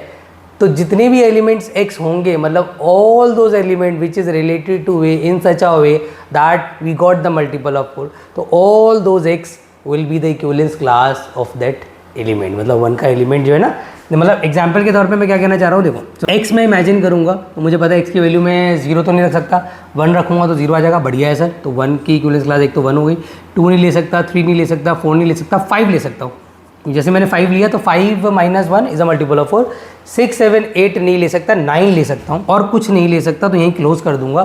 तो ऑल दोज एलिमेंट जो a से रिलेट कर रहे हैं इन सच अ वे कि वो रिलेशन को ट्रू कर दे रहा है, तो वो सारे एलिमेंट जो हैं उनका कलेक्शन जो है वो अपने आप में इक्विवेलेंस क्लास हो जाता है। बात खत्म यार, इतनी सी बात है। जैसे अगर मैं आपसे पूछ लूँ मुझे बताओ 3 की इक्विवेलेंस क्लास क्या होगी, तो आप बोलेंगे सर x, 3 सच दैट, आप क्या करो x माइनस 3 का mod is a multiple of 4 लगाओ। आप चुपचाप यहाँ पे इमेजिन करो, एक तो आपका 3 आ जाएगा, सॉरी एक तो 3 आ जाएगा, ये 3 पे 0 आएगा, एक आ जाएगा आई थिंक 7, और एक आ जाएगा आई थिंक 11, बस खत्म। 3, 7, 11 is a equivalence class of 3। तो आई विश आप लोगों को इक्विवेलेंस क्लास समझ आ गई होगी। एक थोड़ा बेसिक सा क्वेश्चन ले रहा हूँ, आपके एनसीईआरटी का क्वेश्चन है, बड़ा प्यारा क्वेश्चन है। आपसे कह रहे हैं कि यार show that the relation on side A points in a plane given that PQ in such a way that distance of point P from origin is same as the distance of point Q from the origin। फिर आपने show करना है कि एक equivalence relation है, और फिर ना एक क्वेश्चन अटैच्ड है। ऐसे क्वेश्चन आपको एनसीईआरटी में बहुत सारे मिल जाएंगे जिनमें फिर एक क्वेश्चन आपका अटैच्ड होगा कि show that according to this relation this forms a circle, whatever जो भी है, ये हम बाद में बात करेंगे। बट पहले हम प्रूव करने की कोशिश कर रहे हैं कि अपने आप में एक इक्विवेलेंस रिलेशन है। बड़ा आसान तरीका मैं आपको बच्चों समझाऊंगा इसका, कि आप ना सबसे पहले अपने रिलेशन को शॉर्ट करो। भैया आप वहाँ पे ऐसे नहीं लिखने वाले, बड़ी बड़ी कहानियाँ मत लिखो। आप जो रिलेशन दे उसी पे अंधा भरोसा मत कर लेना। आप ये सोचना कि क्या कोई तरीका है जिससे रिलेशन आसान हो जाए। यार वो बोल रहा है distance of P from the origin is same as the distance of Q from the origin, क्या मैं इसको शॉर्ट में लिख सकता हूँ? अगर मैं शॉर्ट में लिख सकता हूँ तो मैं लिखूंगा ना यार। तो मैं शॉर्ट में लिख सकता हूँ कि सर पी कॉमा क्यू इस तरीके से रिलेट कर रहा है कि मेरा जो ओ पी है सच दैट जो ओ पी है और जो ओ क्यू है वो बराबर है, बात खत्म। मैंने उसी चीज़ को शॉर्ट में लिख दिया। अब मेरे लिए कुछ भी मुश्किल नहीं होने वाला। सबसे पहले मैं चेक करूंगा रिफ्लेक्सिव के लिए, तो मैंने क्या करना है, क्यू हटाना है, क्यू की जगह पी लगाना है, पी कॉमा पी को चेक करना है कि क्या वो स्टेटमेंट ट्रू दे रहा है, तो O P is equal to O P हो जाएगा। सो इट इज़ रिफ्लेक्सिव, क्योंकि बात तो सही है, बात तो बिल्कुल सही है। अब मैं सिमेट्रिसिटी की बात करता हूँ बच्चों। सिमेट्रिक प्रूफ करना है तो मैंने क्या बोला कि अगर मैं यहाँ पे लूँगा P comma Q belongs to R और O P is equal to मेरा ओ क्यू आ रहा है, अगर मैं इसको उल्टा कर दूँ, यार वहाँ बताओ, अगर x y के बराबर है तो क्या y x के बराबर नहीं होगा, तो मैं उल्टा कर सकता हूँ इसको, मैं O P is equal to O Q को then O Q is also is equal to O P, मतलब मैं q comma P belongs to r लिख सकता हूँ। तो मतलब ये सर 100% सिमेट्रिक है, सिमेट्रिक। बात समझ आ रही है। अब बात करते हैं किसकी, ट्रांजिटिविटी की, कि ट्रांजिटिव होगा कि नहीं होगा। सर यहाँ पे ट्रांजिटिव प्रूफ करना सिंपल तरीका बता रहा हूँ। आपने p कॉमा क्यू लिया जो कि r को बिलोंग कर रहे हैं, मतलब O P is equal to O Q हो गया, ये इक्वेशन नंबर 1 हो गई। क्योंकि यहाँ प्रूफ करना है, हमेशा ट्रांजिटिव ही ट्रिकी है, सिमेट्रिक हो जाएगा रिफ्लेक्सिव हो जाएगा, ट्रांजिटिव इज ट्रिकी। तो मुझे पता है सर, मैं क्यू कॉमा एस ले लेता हूँ, belongs to R gives O Q is equal to O S, equation 2 मान लो। यार ओ पी अगर ओ क्यू के बराबर है और ओ क्यू अगर ओ एस के बराबर है, तो आपको नहीं लग रहा है कि ओ पी और ओ एस भी बराबर हो जाएंगे। इट मीन्स आप लिख सकते हैं from equation number 1 and 2 OP is 100% equal to OS gives sir P comma S belongs to R, then R is transitive। ये रिफ्लेक्सिव भी हो गया, ये सिमेट्रिक भी हो गया, ये ट्रांजिटिव भी हो गया, hence it's an equivalence relation, ER हो जाएगा फिर ये। चलो ये तो हो गया सर। अब दिक्कत हमें ये आती है कि सर जो इससे अटैच्ड क्वेश्चन है ना, that is a big problem for us. तो भाई वो प्रॉब्लम नहीं है, वो रिलेशन से ही रिलेट करेगा।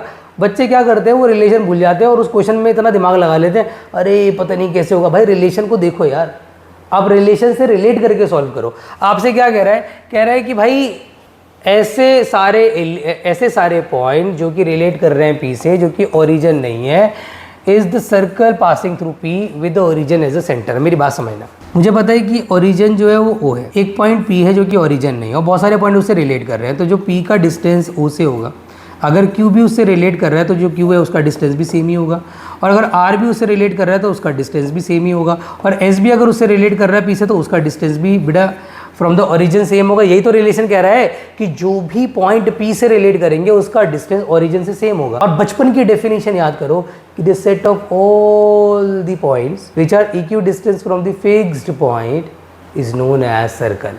वैसे ज़्यादातर बच्चों को सर्कल की डेफिनेशन याद होती ही नहीं है, बट अगर सर्कल की डेफिनेशन आपको याद है तो आप ये कर सकते हैं। तो आप क्या लिख देंगे कि since all the points are equidistance from O, so it forms a circle with centre as a origin. मैंने ये बोल दिया है, अगर आपको बेटा समझ आ गया है तो बढ़िया है, वरना स्लो मोशन में करना इस वाले क्वेश्चन को और एंड वाला पोर्शन सुनना और लिख लेना। तो ये एक एनसीईआरटी का बड़ा प्यारा क्वेश्चन मैंने आपके सामने एक्सप्लेन कर दिया है। अब देखो मैं आपको एक्सप्लेन करने जा रहा हूँ ऐसे जो कि सीबीएसई बोर्ड एग्जाम की नज़रों में रहते हैं और ये एनसीईआरटी में इतने हैं नहीं। और ये है बेटा कि किसी रिलेशन का अगर कार्टेशियन प्रोडक्ट जो है वो डोमेन है और कार्टेशियन प्रोडक्ट भी उसका को डोमेन है, उसमें कैसे सॉल्व करना होता है ये बड़ा इंपॉर्टेंट है यहाँ पे। मतलब हम जो निकाल रहे हैं वो कार्टेशियन प्रोडक्ट से निकाल रहे हैं। मतलब हमारा जो रिलेशन डिफाइन है वो n क्रॉस n पे डिफाइन है। मतलब हमारे जो ऑर्डर्ड पेयर हैं वो अवेलेबल है। मतलब यहाँ पे कोई एलिमेंट से रिलेट नहीं कर रहा, एक ऑर्डर्ड पेयर दूसरे ऑर्डर्ड पेयर से रिलेट कर रहा है, वो भी इन सच अ वे कि इसका एक्सट्रीम का सम और इनका मीन का सम बराबर है। पहले तो हमने रिलेशन समझ लिया कि अगर एक ऑर्डर्ड पेयर दूसरे ऑर्डर्ड पेयर से रिलेट कर रहा है तो वो कैसे रिलेट कर रहे हैं कि फर्स्ट एंड लास्ट का sum is equal to second and first का सम, एक्सट्रीम का sum is equal to mean का सम। आप ऐसे याद कर लो। अब आपके लिए आसानी है, आप एक एक करके सारे पहाड़ चढ़ लोगे भैया। सबसे पहले आपको चेक करना है रिफ्लेक्सिव के लिए, आप बहुत आराम से चेक करोगे। आप हेडिंग डालोगे रिफ्लेक्सिव।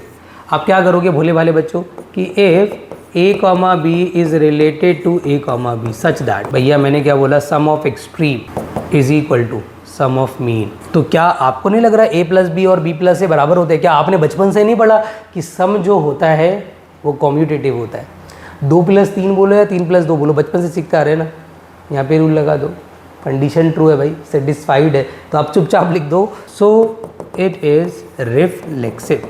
रिफ्लेक्सिव हो गया सर। अब बात करते हैं सिमेट्रिसिटी की कि सिमेट्रिक होगा कि नहीं होगा।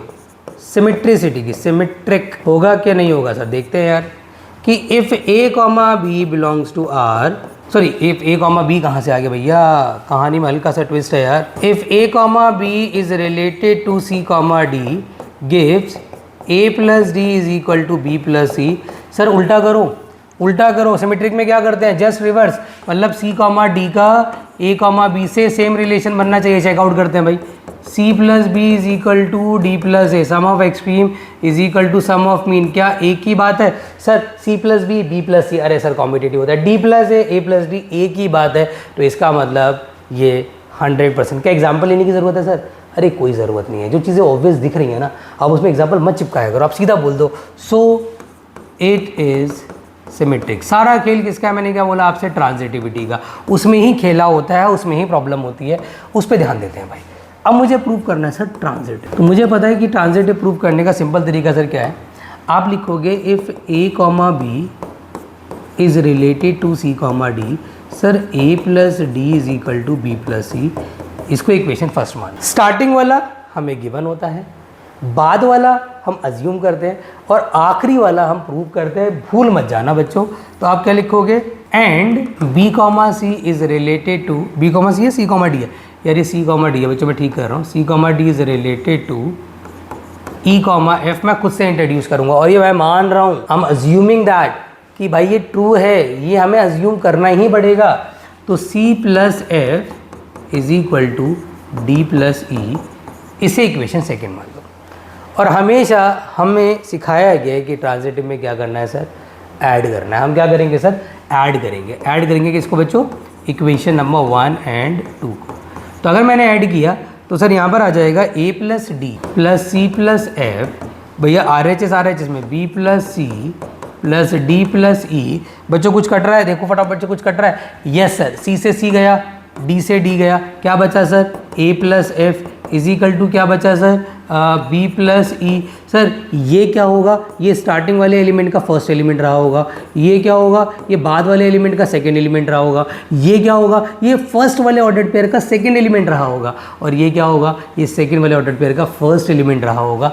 यही तो कर रहे हैं इतनी देर से हम, sum of extreme, sum of mean. तो A comma B is related to E comma F, साफ साफ प्रूव हो रहा है कि ये एक ट्रांजिटिव रिलेशन है। So it is transitive, hence it is equivalence relation. बेटा सारे क्वेश्चन जो करा रहा हूँ ना, ये सारे इंपॉर्टेंट करा रहा हूँ, इनको भी अगर तुमने लगा लिया और फिर तुम एनसीईआरटी लेके बैठे, आपको सारे क्वेश्चन बड़े बेसिक लगेंगे यार, क्योंकि आपका जो कॉन्सेप्ट है वो डिटेल में कराया जा रहा है। वीडियो अगर पसंद आ रही है ना, अपने दोस्तों के साथ शेयर करना मत भूलना। मैं एफर्ट लगा रहा हूँ, मैं मेहनत कर रहा हूँ बेटा, आपका सपोर्ट मुझे इस बूस्टर सीरीज़ में चाहिए। और ये बूस्टर सीरीज़ जो है ना, आपके दोस्तों तक, और जो भी नीडी लोग हैं, जो भी स्टूडेंट हैं जिनको लग रहा है कि यार उनका कॉन्फिडेंस डाउन हो रहा है, उन तक पहुंचाना ये आपकी जिम्मेदारी है, ताकि उनका हाफ ईयरली भी बेटा अच्छे से अच्छा जाए। अब ये आखिरी क्वेश्चन ले रहे हैं भाई आपका, ये रिलेशन का। उसके बाद फिर हम आ जाएंगे फंक्शन पे। रिलेशन फंक्शन दोनों हमारे बाइंड अप हो जाएंगे। वीडियो भले थोड़ी सी लंबी जा रही है, बट काम की बहुत है, तो स्किप मत करना, और जो क्वेश्चन कराए गए हैं उसको कॉपी में नोट डाउन कर लेना। आपसे क्या कह रहा है कि let N denote the set of all natural number. दोबारा से सर एन क्रॉस एन पे डिफाइन है, बट कहानी में हल्का सा ट्विस्ट है। इस बार वो कह रहे हैं कि ए कॉमा बी का रिलेशन सी कॉमा डी से है ज़रूर, पर पता है कैसे है भैया, एक्सट्रीम का प्रोडक्ट, एक्सट्रीम मतलब ए कॉमा डी, प्रोडक्ट और मीन्स का sum is equal two means का सम एक्सट्रीम का प्रोडक्ट। अब इसका मुझे पता है कि आप लोग आराम से क्या कर लोगे, आप आराम से इसका रिफ्लेक्सिव और सिमेट्रिक लगा लोगे, there is no problem with that. मैं सीधा वो कराने जा रहा हूँ ट्रांजिटिव, जो बच्चों को अक्सर प्रॉब्लम देता है, और उसके बाद हम शुरू करेंगे फंक्शन। तो ध्यान देना बच्चों कि इसका ट्रांजिटिव कैसे करोगे आप, ध्यान देना। मैंने बोला कि A comma B is related to C comma D हमें दे रखा है, मतलब A D is 100% B plus C और B C is 100% A plus D. अब क्योंकि आपने प्रूव करना है ट्रांजिटिव में, और अगर आप इसी को इक्वेशन 1 मान लेते हो तो सेकंड वाली भी इतनी ही कॉम्प्लिकेटेड होगी, तो ऐड करने में आपको प्रॉब्लम होगी। इसलिए मैं आपको एडवाइस कर रहा हूँ कि आप इस पोर्शन को सिंप्लीफाई कर लो पहले। आप सीधा ऐड करने का मत सोचो, आप इसी को फर्स्ट मत मानो, आप इसको सिंप्लीफाई करो। पता है क्या कर सकते हो आप, सबसे पहले क्या कर सकते हो कि b प्लस सी के अपॉन में बी सी भेज दो, और a प्लस डी के अपॉन में ए डी भेज दो, है ना। तो यहाँ पर क्या आ जाएगा, बोले बच्चों सेपरेट कर लो। तो 1 अपॉन में c 1 अपॉन में b is equal to 1 upon में d 1 अपॉन में a, इसे इक्वेशन 1 मान लो। मैंने सेपरेट किया तो a से a कट रहा था, d से d कट रहा था, कोई दिक्कत नहीं है। ऑल्सो अब मैंने क्या लिया, अब मैंने लिया sir c comma D is related to e comma F, मतलब CF का प्रोडक्ट DE से और DE का प्रोडक्ट, अरे एक मिनट, कुछ गलती कर दी बेटा यहाँ पे हमने, देख लो बेटा, मुझसे मिस्टेक हो सकती है तो ट्रांजिटिव में आपसे भी हो सकती है, तो बहुत ही ध्यान से, बहुत ही फोकस के साथ करना पड़ेगा आपको। भैया इन दोनों का प्रोडक्ट, इन दोनों का सम, फिर क्या बोला है BC मतलब अब DE का प्रोडक्ट और C प्लस F। चलिए मैंने क्या बोला, मैंने कहा सिंप्लीफाई कर लो, मतलब D प्लस E के अपॉन में आप DE ले जाओ और C प्लस F के अपॉन में आप CF ले जाओ, अलग अलग कर लो तो D से D कट जाएगा, 1 अपॉन E हो जाएगा, 1 अपॉन D हो जाएगा, सर 1 अपॉन F हो जाएगा, 1 अपॉन C हो जाएगा।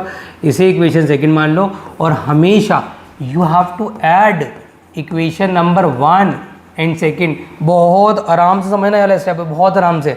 भाई इक्वेशन फर्स्ट में क्या है सर, 1/C है, 1/B है, 1/C दोबारा कैसे आ गया, कुछ तो गड़बड़ हुई है, ये E है बेटा, ये E है। 1/E plus 1/D is equal to 1/D 1/A 1/F 1/C। चलिए कुछ कट रहा है क्या सर, 1/D से 1/D कट जाएगा और 1/C से 1/C कट जाएगा सर, 1 अपॉन में B 1 अपॉन में E बचा, 1 अपॉन में A 1 अपॉन में F बचा।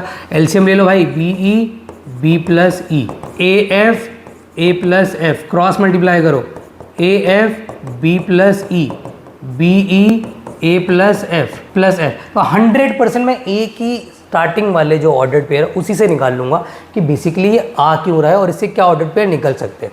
सर ये हमेशा स्टार्टिंग वाले का फर्स्ट रहा होगा, ये सेकंड वाले का सेकंड रहा होगा, ये फर्स्ट वाले का सेकंड रहा होगा, ये सेकंड वाले का फर्स्ट रहा होगा। अरे प्रूव हो तो गया भाई, A comma B is related to E comma F, और इससे साबित हो जाता है कि ये आपका ट्रांजिटिव रिलेशन है और इसी के साथ बच्चों हमारा रिलेशन समाप्त होता है।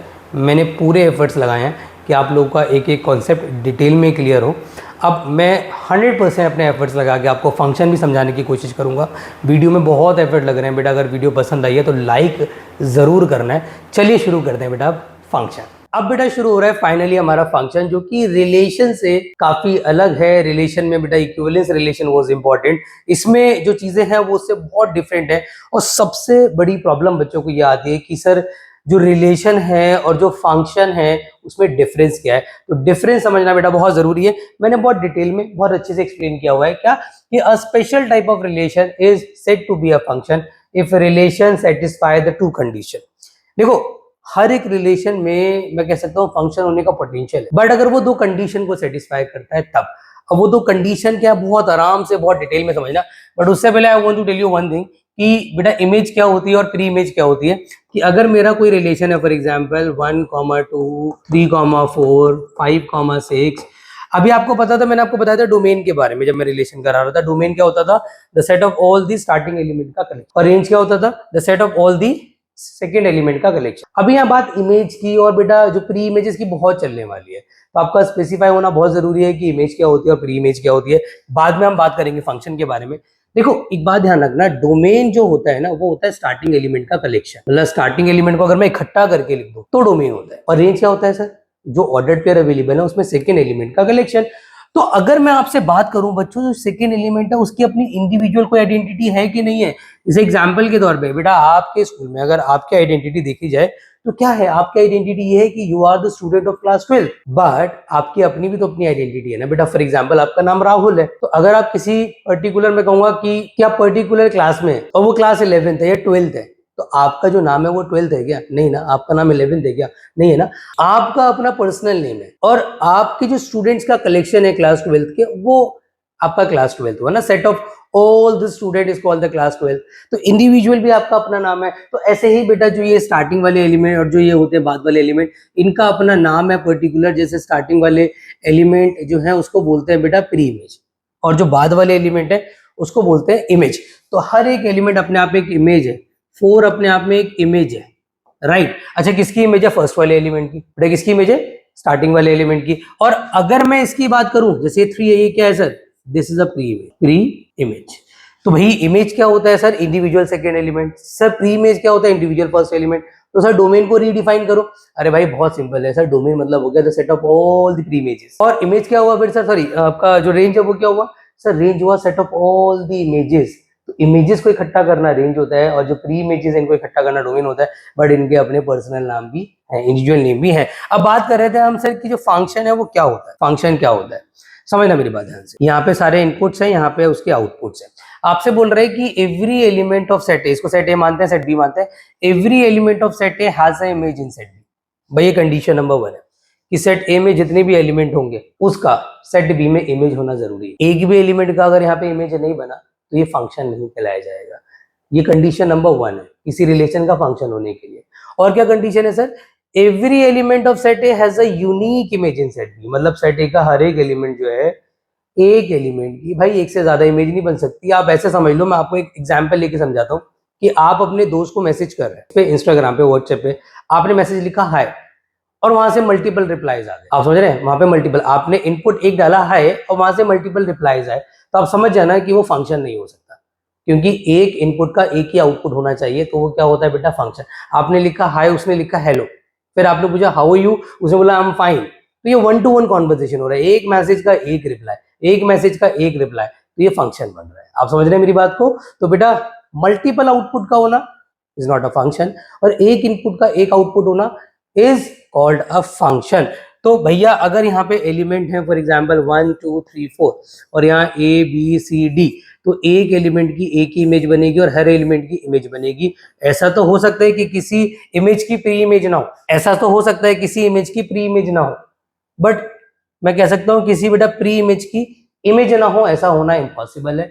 तो क्या ये फंक्शन है सर? 100% ये फंक्शन है। आप ऐसे भी मान सकते हैं, मैंने आपको एग्जांपल बेटा ऑफलाइन क्लास में समझाया था कि आप ऐसे मान लो ये ह्यूमंस है, और आप ऐसे मान लो कि ये एजेस है, और वो भी ह्यूमंस जो है वो अलाइव ह्यूमंस है, बेटा जिंदा इंसानों की बात हो रही है। तो हर इंसान की अपनी एक एज होती है, और एक इंसान की एक बार में एक ही एज होती है, ये आपको पता है। तो every human has a age, और every human has a unique age, then it is a function. फिर आप कहोगे सर एज एग्जिस्ट कर रही है जिसका कोई ह्यूमन नहीं है, इट इज पॉसिबल ना। अब देखो अभी एक एज क्या चल रही है 2025, अब इट इज अ एज, क्या इस एज का कोई ह्यूमन जिंदा है? मैं जिंदा की बात कर रहा हूँ, ध्यान रखना, नहीं ना। तो एज तो एग्जिस्ट कर सकते हैं इसका कोई ह्यूमन ना हो, बट ह्यूमन एग्जिस्ट नहीं करता जिसकी कोई एज ना हो। तो ये भी एक एग्जाम्पल है आपको फंक्शन समझाने का। एक और एग्जाम्पल से समझते हैं ये फंक्शन क्या होता है। अच्छा बच्चे कहते थे एक बात बताइए, अगर ये ए सेट है, ये बी सेट है, 1 2 3 4, बहुत सारे एग्जाम्पल लेने वाला हूँ, आपके सारे डाउट मन में जो है अभी वो सब क्लियर हो जाएंगे। सर क्या ऐसा हो सकता है, सर क्या ऐसा हो सकता है कि बहुत सारी प्री इमेजेस की सेम इमेज आ जाए? क्या ये सब पॉसिबल है? 100% पॉसिबल है। देखो फंक्शन को डीपली समझना है भाई, फंक्शन क्या होता है, 1 1 क्या है, मैनी 1 क्या है, एक बार क्लियर हो गया ना, आप उसके न्यूमेरिकल में परेशान नहीं होगे। हमारी प्रॉब्लम क्या है, हम क्यों न्यूमेरिकल में परेशान होते हैं? हम ना जो कॉन्सेप्ट है समझना ही नहीं चाहते। हमारी सिर्फ एक सिंपल सी प्रॉब्लम है, अरे सर 5 क्वेश्चन कराओ ना, क्या समझा रहे हो? भाई नहीं समझ आएंगे 5 क्वेश्चन। ये इंटीग्रेशन डिफरेंशिएशन नहीं है कि फॉर्मूला है और सीधा लगाओ और आंसर। ये पूरा चैप्टर जो है थ्योरिकल है, ये आपका कॉन्सेप्चुअल बेस्ड है। अगर आपका कॉन्सेप्ट क्लियर नहीं होगा, आप न्यूमेरिकल नहीं लगा सकते, एमसीक्यू आप सॉल्व ही नहीं कर सकते बेटा, पॉसिबल ही नहीं है। ठीक है, तो यहाँ पर मैंने क्या बोला कि सर ये फंक्शन होगा कि नहीं होगा, F2 मान लेता हूँ। सर हर एलिमेंट की इमेज है, क्या एक एलिमेंट की एक ही इमेज है, यूनिक इमेज है? बिल्कुल है। आप कहोगे सर यूनिक का है, 3 एलिमेंट की सेम इमेज हो रही है, यूनिक का है। अरे भाई एक बात बताओ, अगर आपकी एज 18 साल है फॉर एग्जाम्पल, या 17 साल है, 12वीं में हो, तो आप ही इस पूरी दुनिया में 17 साल के, और लोग कोई 17 साल के नहीं हो सकते? 100% हो सकते हैं। तो ऐसा तो हो सकता है कि एक एज के बहुत सारे ह्यूमंस हो, बट ऐसा नहीं हो सकता कि एक ह्यूमन की बहुत सारी एजेस हो। Are you getting my point? ये है यूनिकनेस। मतलब आप 17 के हो तो आप 18 के नहीं हो सकते, जब होगे वो 1 साल बाद होगे, अभी नहीं हो सकते ना। लेकिन आपकी एज के और इंसान तो हो सकते हैं ना मेरे भाई। तो यही फंक्शन होता है। तो ये पॉसिबिलिटी है, बिल्कुल है सर। क्या इस एज के ह्यूमन नहीं आ रहे? कोई प्रॉब्लम नहीं है भाई, बहुत सारी एजेस है, 2021 2022 2000, हर एज का ह्यूमन थोड़ी ना मिल जाएगा आपको। तो F2 इज अ फंक्शन। तो सर ये बताइए फिर फंक्शन होता कब नहीं है? भाई समझा देते हैं फंक्शन कब नहीं होता है। 1 2 3 ABCD, इसकी इमेज ये, इसकी इमेज ये, इसकी इमेज ये, इसकी इमेज ये। अब भाई साहब एक इंसान का दिमाग खराब हो गया। क्या दिमाग खराब हो गया? वो कह रहा है भाई मैं इतने साल का भी हूँ, मैं इतने साल का भी हूँ, हाउ इज इट पॉसिबल? यहाँ पे तो यूनिकनेस खत्म हो गई ना। आप 17 के भी हो घर पे, और आप बेटा बाहर निकल रहे हो तो 15 के बन जाते हो। तो आपकी डबल एज बेटा झूठ में तो हो सकती है, बट इन रियलिटी तो आपकी एक ही एज है ना। तो इसमें हम क्या कह सकते हैं सर, अगर मेरा ये F3 है, F3 is not a function. Why it is sir? Why it is? Because 3 has more than 1 image. भाई इसकी एक से ज्यादा इमेज है, ठीक है जी। मैं बहुत डिटेल में करा रहा हूँ, अगर आपको लगे कि स्पीड स्लो है तो आप 1.5 या 1.5 की स्पीड में देख सकते हो, बट लेक्चर मुझे डिटेल में कराना है क्योंकि ये वन शॉट नहीं है, ये सुपर शॉट है। इसमें आपका सारा कॉन्सेप्ट और सारे इंपॉर्टेंट क्वेश्चन कवर होने वाले हैं। तो बेटा बहुत एफर्ट लग रहे हैं वीडियो बनाने में, बार बार बोल रहा हूँ, अगर वीडियो में एफर्ट मैं लगा रहा हूँ ना तो आप भी नोट्स बनाने में एफर्ट लगा लेना, आलसपना मत करना बेटा। प्लीज कॉपी अपनी उठाओ, पेन उठाओ और जो भी मैं लिख रहा हूँ उसको नोट डाउन करो और सारे न्यूमेरिकल अपनी प्रैक्टिस कॉपी में करना है। एक और एग्जांपल ले लेता हूँ जहाँ पे फंक्शन नहीं होगा। एग्जांपल के तौर पे मैंने ए लिया, बी लिया, 1 2 3 4 ए बी सी डी। भैया इसकी इमेज ये है, इसकी इमेज ये है, इसकी इमेज ये है, और चलो फॉर एग्जांपल हाँ इसमें मैम चलो ठीक है, वो दिक्कत नहीं है। अब ये मैंने छोड़ दिया फॉर एग्जांपल। अब एक इंसान कह रहा है आई हैव नो एज, एक एलिमेंट कह रहा है I have no image. What I have said, every element of set A must have image in set B. भैया एक भी एलिमेंट की इमेज नहीं है ना, तो वो अपने आप में फंक्शन नहीं है, तो ये फंक्शन नहीं है। तो आप क्या बोलेंगे अगर मैं इसको F4 मान लूं तो F4 is not a function. F4 function नहीं है, why? Because 4 has no image. तो बेटा क्या फंक्शन होता है आपको समझ आ गया है कि every element of set A has a image in set B, every element of set A has a unique image in set B. इतना सा पंगा है, मतलब कुछ भी नहीं है। अब हम बात करते हैं बेटा कितने टाइप के फंक्शंस होते हैं। बच्चों अब हम करने वाले हैं कि फंक्शन बेसिकली कितने टाइप के होते हैं, क्योंकि हमें एक बार टाइप्स क्लियर हो गए तो उन्हीं पे बेस्ड न्यूमेरिकल बनते हैं और वो बहुत आसानी से हो जाते हैं। एक बार टाइप सारे आप समझ लो कि टाइप्स होते क्या है। मैंने बोला है कि सबसे पहला आता है 1-1 फंक्शन, जिसको हम प्यार से बेटा इंजेक्शन भी बोलते हैं। ये हॉस्पिटल वाला इंजेक्शन नहीं है बेटा, इसका नाम इंजेक्शन है, तो कई बार हम इसको इंजेक्शन भी बोल देते हैं और कई बार हम इसको बोलते हैं इंजेक्टिव फंक्शन। ये बहुत सारे मतलब इसके नेम है, बट एक्चुअल में सबसे ज्यादा फेमस किस नाम से है? ये 1-1 फंक्शन के नाम से है ये। तो मैंने क्या बोला, a function is said to be a 1-1 function if different element of X have the different image in Y.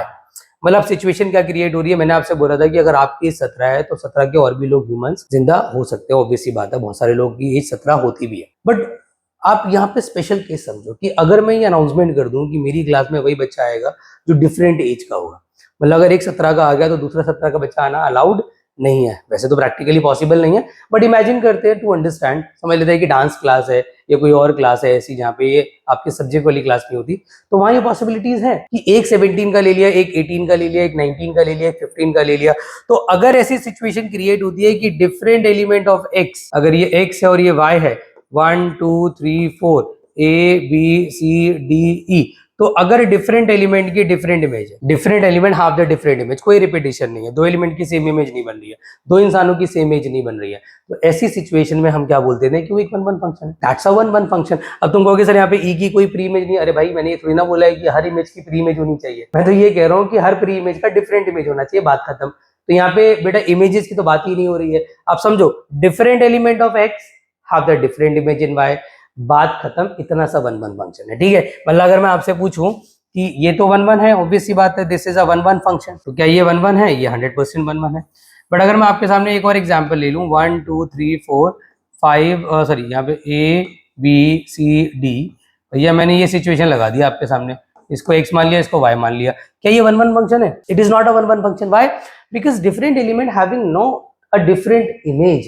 ये दो एलिमेंट की सेम इमेज आ गई, दो एलिमेंट की सेम इमेज आ गई, तो नीचे जो डेफिनेशन लिखी है किसकी बेटा, मैनी वन फंक्शन, वो भी यही है, वो भी यही है। वो क्या कहता है कि एक ऐसा फंक्शन x2 by को हम बोलते हैं मैनी वन इफ 2 और more elements of x have the same image in y, मतलब दो या दो से ज्यादा एलिमेंट की सेम इमेज इन y हो। या मैं आपको एक छोटी सी बात बताऊं बेटा, मैनी वन की डायरेक्ट डेफिनेशन याद मत करो, इनडायरेक्ट याद कर लो, आपको कभी प्रॉब्लम आएगी नहीं। मतलब इनडायरेक्ट कैसे सर? बड़ा सिंपल सा पंगा है भाई, यहाँ पे क्या करेंगे, बड़ा सिंपल सा फंडा क्या है कि अगर कोई फंक्शन 1-1 नहीं है तो ऑटोमेटिकली मैनी वन हो जाएगा, बात खत्म। जैसे ये 1-1 नहीं है तो it's a many one function, तो ये मैनी वन है भाई, ये क्या है, मैनी वन, ठीक है जी। तो सिंपल सा फंडा है, जो 1-1 नहीं होगा वो मैनी वन होगा। और होता है क्या मैनी वन?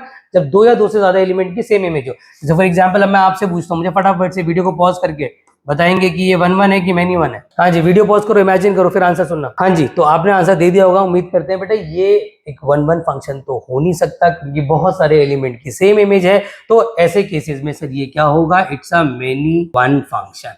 तो ये एक मैनी वन फंक्शन में काउंट होगा।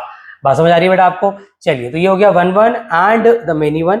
आगे बढ़ते हैं, अगला आता है बच्चों ऑन टू फंक्शन और इनटू फंक्शन। ऑन टू और इनटू बड़ा सिंपल सा, ये भी कोई ज्यादा मतलब इसमें बहुत ज्यादा रॉकेट साइंस नहीं है, बेसिक क्वेश्चंस। आपको समझने में प्रॉब्लम नहीं होगी कि 1 1 क्या है, मेनी 1 क्या है, 1 2 क्या है, 2 क्या है, सब समझ आ जाएगा। मेन प्रॉब्लम आती है बच्चों को न्यूमेरिकल सॉल्व करने में, और मेरी कोशिश क्या होगी कि मैं ज्यादा से ज्यादा आपको न्यूमेरिकल आज की क्लास में सॉल्व कराऊं, ताकि आपकी ये प्रॉब्लम भी बेटा हमारे वन शॉट लेक्चर में खत्म हो जाए। अब मैंने क्या लिखा है कि एक function x to y is called a onto function if each element of y is the image of at least one element of x। मतलब कोडो में अगर हमारे रेंज के बराबर हो जाए तो हम कह सकते हैं कि हमारा ऑन टू फंक्शन है। मतलब अब सिंपल सा फंड है। अगर आप मेरा पिछला वाला देखेंगे एग्जांपल, मैंने आपका जो पिछला वाला एग्जांपल चिपकाया वो क्या चिपकाया, आप देखो भाई, इतने सारे क्वेश्चन में मैंने एक आधा इमेज जरूर छूट दी जिसकी कोई प्री इमेज नहीं थी। एक इमेज नहीं, यहाँ पे 2 इमेज छूटी है, इसकी कोई प्री इमेज नहीं है। यहाँ पर भी आप देखेंगे 2 इमेज छूटे, इसकी कोई प्री इमेज नहीं है। ऑन टू भाई साहब क्या कहते हैं कि यार एक भी इमेज ऐसी नहीं होनी चाहिए जिसकी कोई प्री इमेज ना हो, कम से कम एक प्री इमेज तो एक इमेज की चाहिए ही चाहिए। कोई भी इमेज को खाली नहीं छोड़ना है, ये ऑन टू भैया कहते हैं हमारे। तो ऑन टू की अगर हम माने तो ऑन टू जो कह रहा है वो क्या कह रहा है, सुन लो भाई ऑन टू की भी। ऑन टू इज सेइंग कि आपके पास जो भी सेट है sir, we have no problem with that. A मान लो, बी मान लो, एक्स मान लो, वाई मान लो, मर्जी आपकी है, इट डजेंट मैटर। यहाँ पे अगर ए बी सी है तो सर आपका ना कोई भी एलिमेंट ऑफ इमेज खाली नहीं होना चाहिए। Every image must have the pre image. Simple सा फंड है। तो हर इमेज की प्री इमेज है, हाँ सर है। तो क्या ये ऑन टू है? 100% है। तो it is onto function. क्या ये ऑन टू के साथ, onto it's not only, it's onto. अब मैं ऑन टू के साथ आपसे एक और सवाल एड ऑन कर रहा हूं, क्या ये 1 1 है या मेनी 1 है?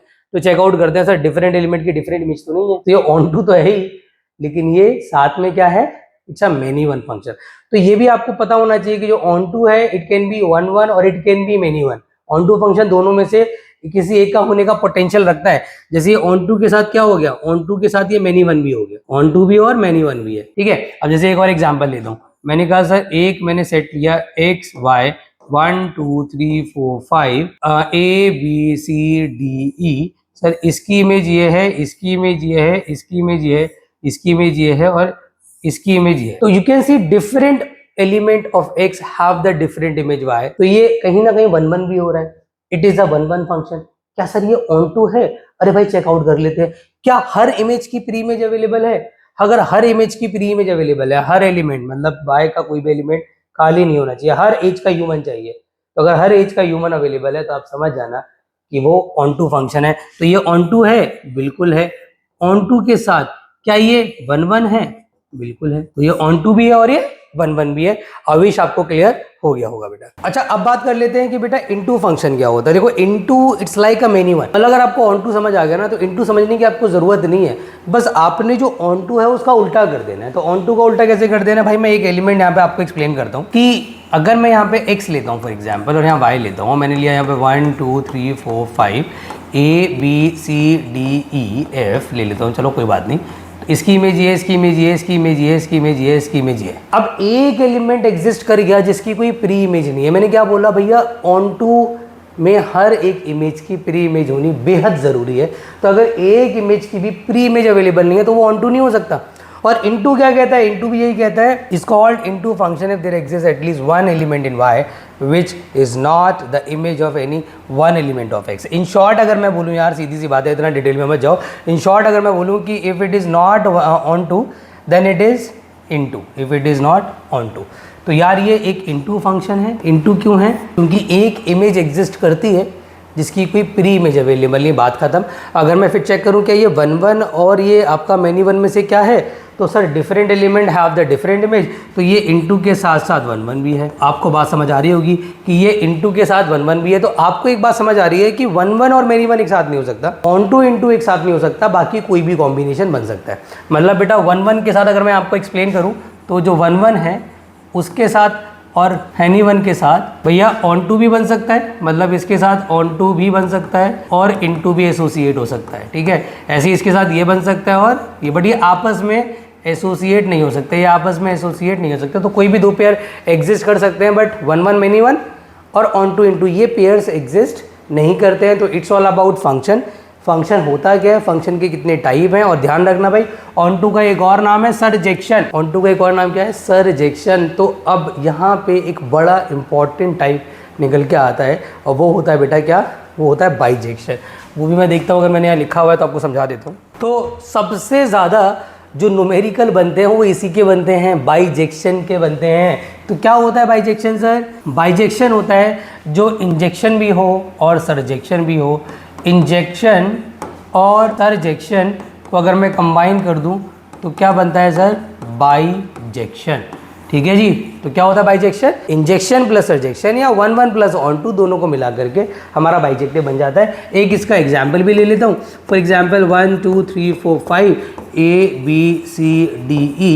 सर इसका इससे लिंक कर दो, इसका इससे लिंक कर दो, इससे लिंक कर दो, इससे लिंक कर दो। You can see all the images having its preimages, different element of X have the different image in Y. तो सर दोनों कंडीशन सेटिस्फाई हो रही हैं, तो ये 1 1 भी है, ये ऑन टू भी है, और अगर ये दोनों है तो ये बाइजेक्टिव है। सिंपल है सर। अब हम करने जा रहे हैं भैया न्यूमेरिकल। अगर कॉन्सेप्ट क्लियर नहीं हुआ है तो एक बार दोबारा गो थ्रू हो लो, दोबारा फंक्शन मेन्यू 1 1 1 सब समझ लो, तब आपको क्वेश्चन करने में ज़्यादा मजा आएगा। बच्चों अब हम बात करने वाले हैं बेसिकली 1 1 और ऑन टू को चेक करने का एल्गोरिदम क्या है। इनफैक्ट मैं आपको एक बड़ी इंपॉर्टेंट चीज़ बता दूं कि बहुत सारे न्यूमेरिकल्स ऐसे हैं जो एल्गोरिदम से सॉल्व होते हैं, जो हम अभी डिस्कस करने वाले हैं, और बहुत सारे क्वेश्चन ऐसे हैं जो विदाउट एल्गोरिदम होते हैं, जिनमें स्टेटमेंट, कहानियाँ, स्टेटमेंट लिखनी पड़ती हैं।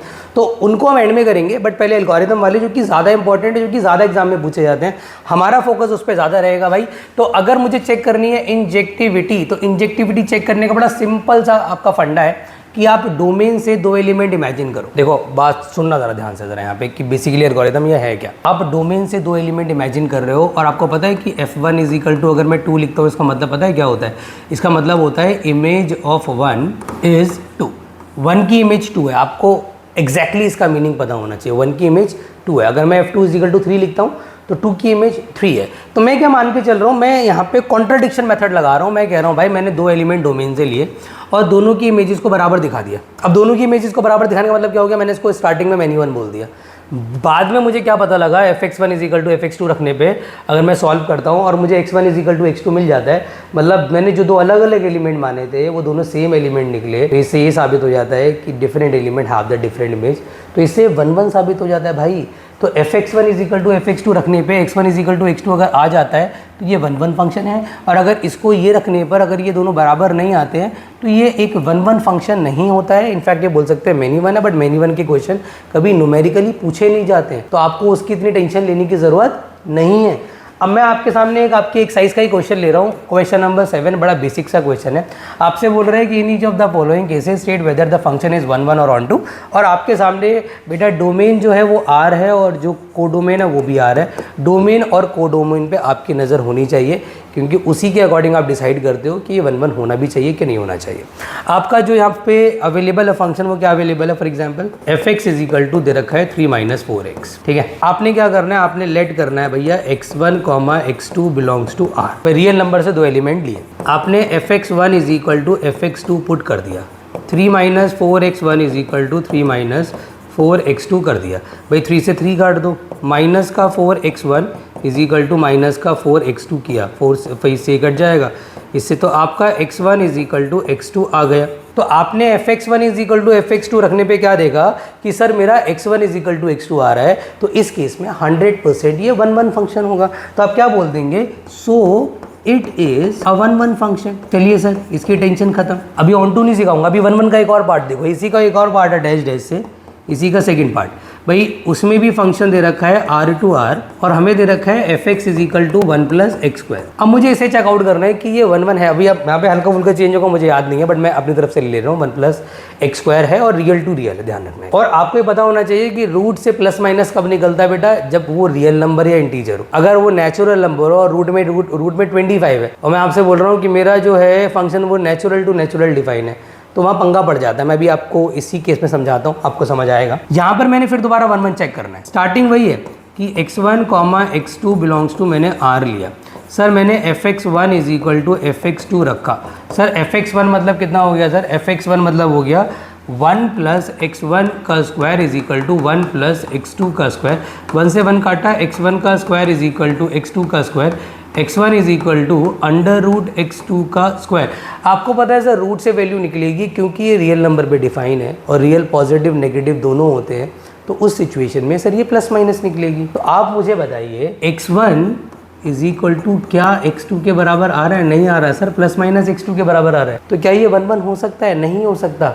सो इट इज नॉट 1 1, क्योंकि x1 is equal to x2 नहीं आया ना भाई, इट्स नॉट 1 1। ठीक है, अगर आप एग्जांपल लेके भी समझो, वैसे एग्जांपल लेना नहीं है, ध्यान रखना जितनी भी क्वेश्चन पॉलिनोमियल के होते हैं जिसमें लीनियर इक्वेशन आ जाए, क्वाड्रेटिक इक्वेशन आ जाए, क्यूबिक इक्वेशन आ जाए, वो स्टेटमेंट वाले या एग्जाम्पल वाले क्वेश्चन नहीं है, उसमें आपको एल्गोरिथम को फॉलो करना पड़ता है। स्टेटमेंट वाले होते हैं स्पेशल फंक्शन, लाइक आपका आगे ग्रेटेस्ट इंटीजर या आपका मॉड्यूलस फंक्शन, ये स्टेटमेंट वाले होते हैं। ये भी मैं भी कराऊंगा लेक्चर में, डोंट वरी, मैं स्टेटमेंट वाले आपको बहुत डिटेल में समझाऊंगा, बट पहले आप इस पर ध्यान दो। अच्छा एक बात बताओ, अगर मैं एग्जाम्पल भी सोचूं, फॉर एग्जाम्पल आपके सामने मैं ले रहा हूँ, वैसे जरूरत नहीं है, मैं यहाँ पे बोलता है कि यार इमेज ऑफ 1 बताओ कितनी होगी, तो आप x की जगह 1 डालते, तो 1 + 1 का स्क्वायर कितना आता है 2, और मैं आपसे पूछता इमेज ऑफ बताओ जी, इमेज ऑफ क्या -1, तो यहाँ पे आता 1 + -1 का स्क्वायर, तब भी तो 2 आता। तो आपको नहीं दिख रहा दो एलिमेंट की सेम इमेज है, 1 और -1 की सेम इमेज, 2 और -2 की same image, so if they are having the same image तो it is a many one function.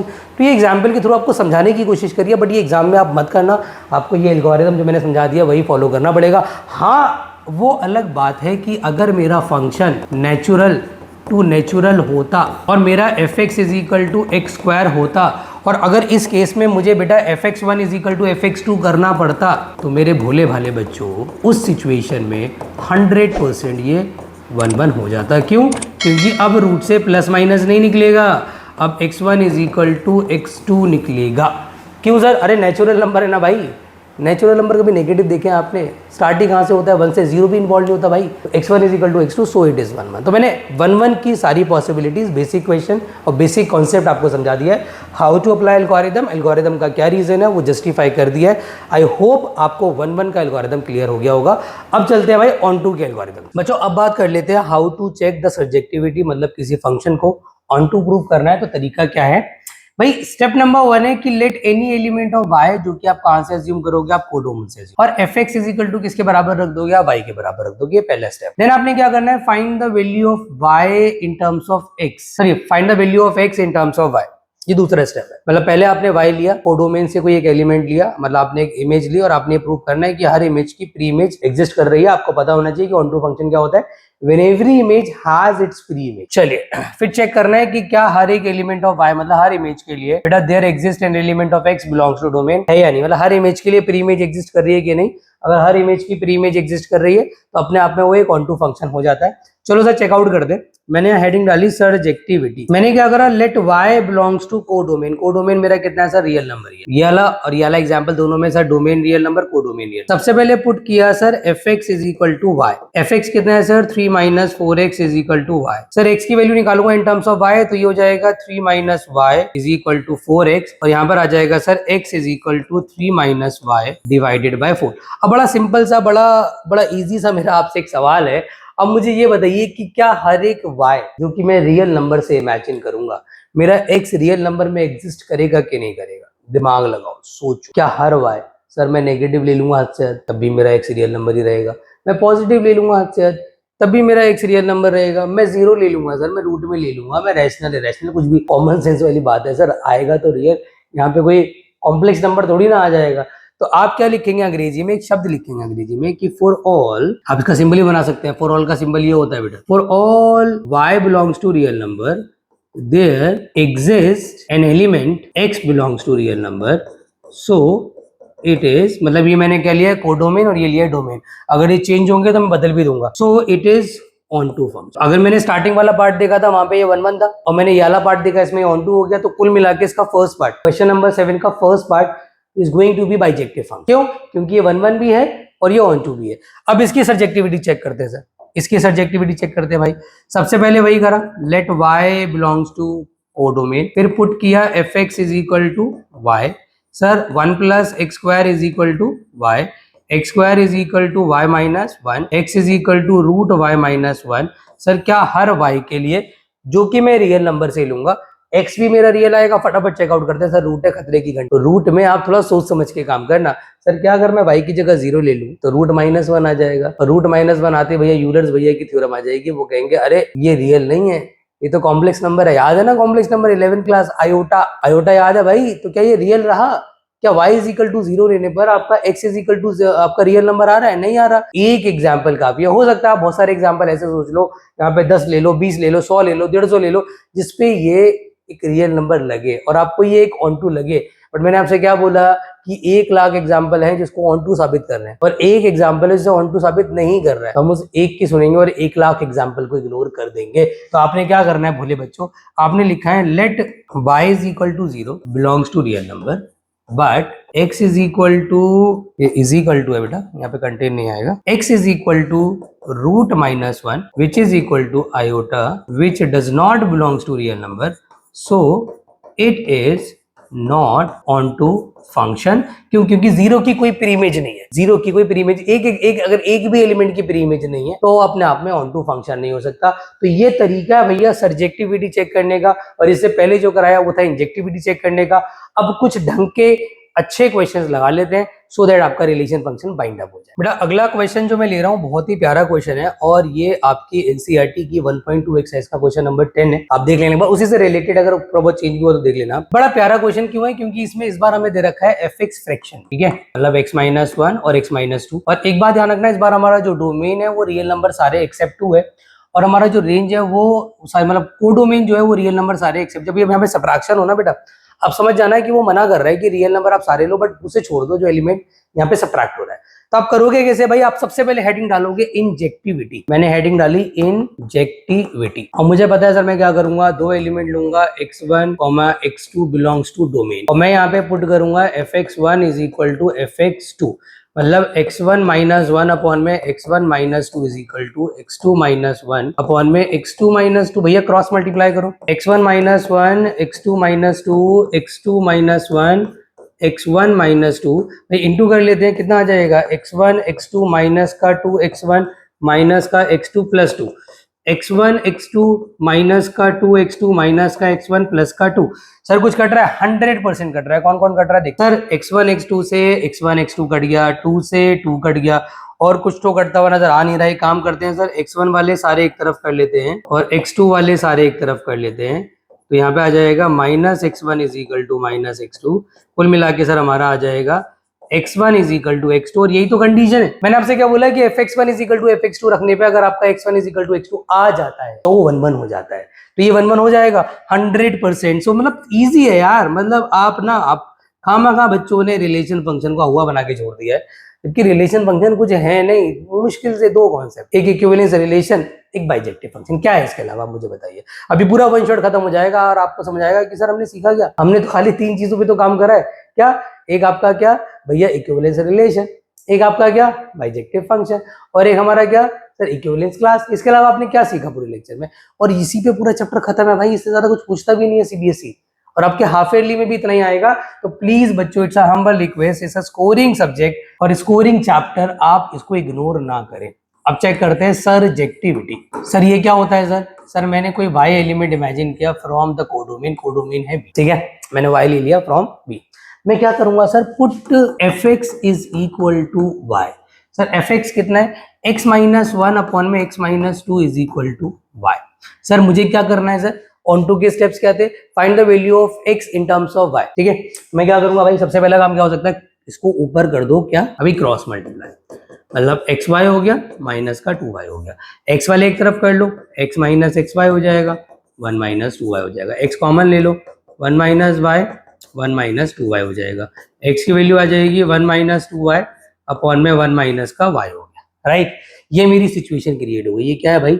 ये मेरा x क्रिएट हो गया, राइट। अब मैं क्या करूंगा सर, x की value in terms of y आ गई ना, now what I have to imagine. अब मुझे करना है क्या, मुझे सिंपली चेकआउट करना है क्या हर एक y, क्या हर एक इमेज के लिए प्री इमेज एग्जिस्ट कर रही है। आप इमेजिन करो, क्या मैं y की वैल्यू कुछ भी रख दूं, मेरा x रियल आएगा? आप कहेंगे सर y की जगह 1 नहीं रख सकते आप। अगर आपने 1 रख दिया तो डिनोमिनेटर में 0 आ जाएगा। तो क्या 1 रखने की मुझे परमिशन भी है? मैंने y कहां से लिया है? I have taken y from b and b क्या कह रहा है sir, you can take any real number except 1। भाई 1 तो वैसे ही मना कर रहा है आपको, तो जब 1 वो खुद मना कर रहा है तो आप क्यों हीरो बन रहे हो? आपको 1 लेने की जरूरत नहीं है मेरे भाई। तो आपने क्या करना है बच्चों, सिंपली आपने सिंपल सी एक स्टेटमेंट डालनी है, since for all y belongs to b there exist an element x belongs to a, so it is onto function. ये ऑन टू भी हो गया, hence it is bijective function. तो ये एक बाइजेक्टिव फंक्शन हो जाएगा। तो आई विश आपको ये एनसीईआरटी का क्वेश्चन जो कि बहुत प्यारा, बहुत अमेजिंग क्वेश्चन है। क्लियर हो गया होगा? एक बार देख लो, नोट डाउन करना है तो फटाफट से बेटा इसको नोट डाउन कर लो। अगला क्वेश्चन इससे भी प्यारा है और बहुत इंपॉर्टेंट। भाई अब आया मेरा सबसे ज्यादा फेवरेट क्वेश्चन, और सीबीएसई इतिहास में अगर मैं बात करूं तो ये 6 नंबर का क्वेश्चन आया हुआ है। बट क्योंकि अब 6 नंबर के क्वेश्चन आते नहीं है, बट 5 नंबर में आप इसको एक्सपेक्ट कर सकते हैं। बहुत प्यारा क्वेश्चन है। आपकी जो न्यू एनसीईआरटी है उन्होंने पता नहीं क्यों डिलीट मार दिया। मैं आपकी ओल्ड एनसीईआरटी से एक्सप्लेन कर रहा हूँ। ओल्ड में एक क्वेश्चन था कि show that it is invertible, hence find the A inverse, but आपको एफ इनवर्स वगैरह या इनवर्स फंक्शन नहीं निकालना। आपसे अगर ये क्वेश्चन पूछा जाएगा तो आपसे बस इतना पूछा जाएगा कि show that F is bijective, क्योंकि बाइजेक्टिव भी बेटा क्या होता है। अब सवाल ये है कि सर यहाँ पे आर पॉजिटिव क्या है? सर ये मेरा डोमेन है, मतलब पॉजिटिव रियल नंबर। क्या मतलब? 0 से लेकर के इंफिनिटी तक के सारे रियल नंबर मेरे डोमेन में आते हैं। सर मेरी जो यहाँ पे को डोमेन है इस बार वो बहुत लिमिटेड है सर, -5 से शुरू हो रही है सर। -5 से कहां तक जा रही है? इंफिनिटी तक। कोई दिक्कत वाली बात नहीं है। अप्रोच हमारी बहुत क्लियर है। हम क्या करेंगे सर, सबसे पहले हेडिंग डालेंगे इंजेक्टिविटी। करने का तरीका हमारा बहुत सिंपल है भैया।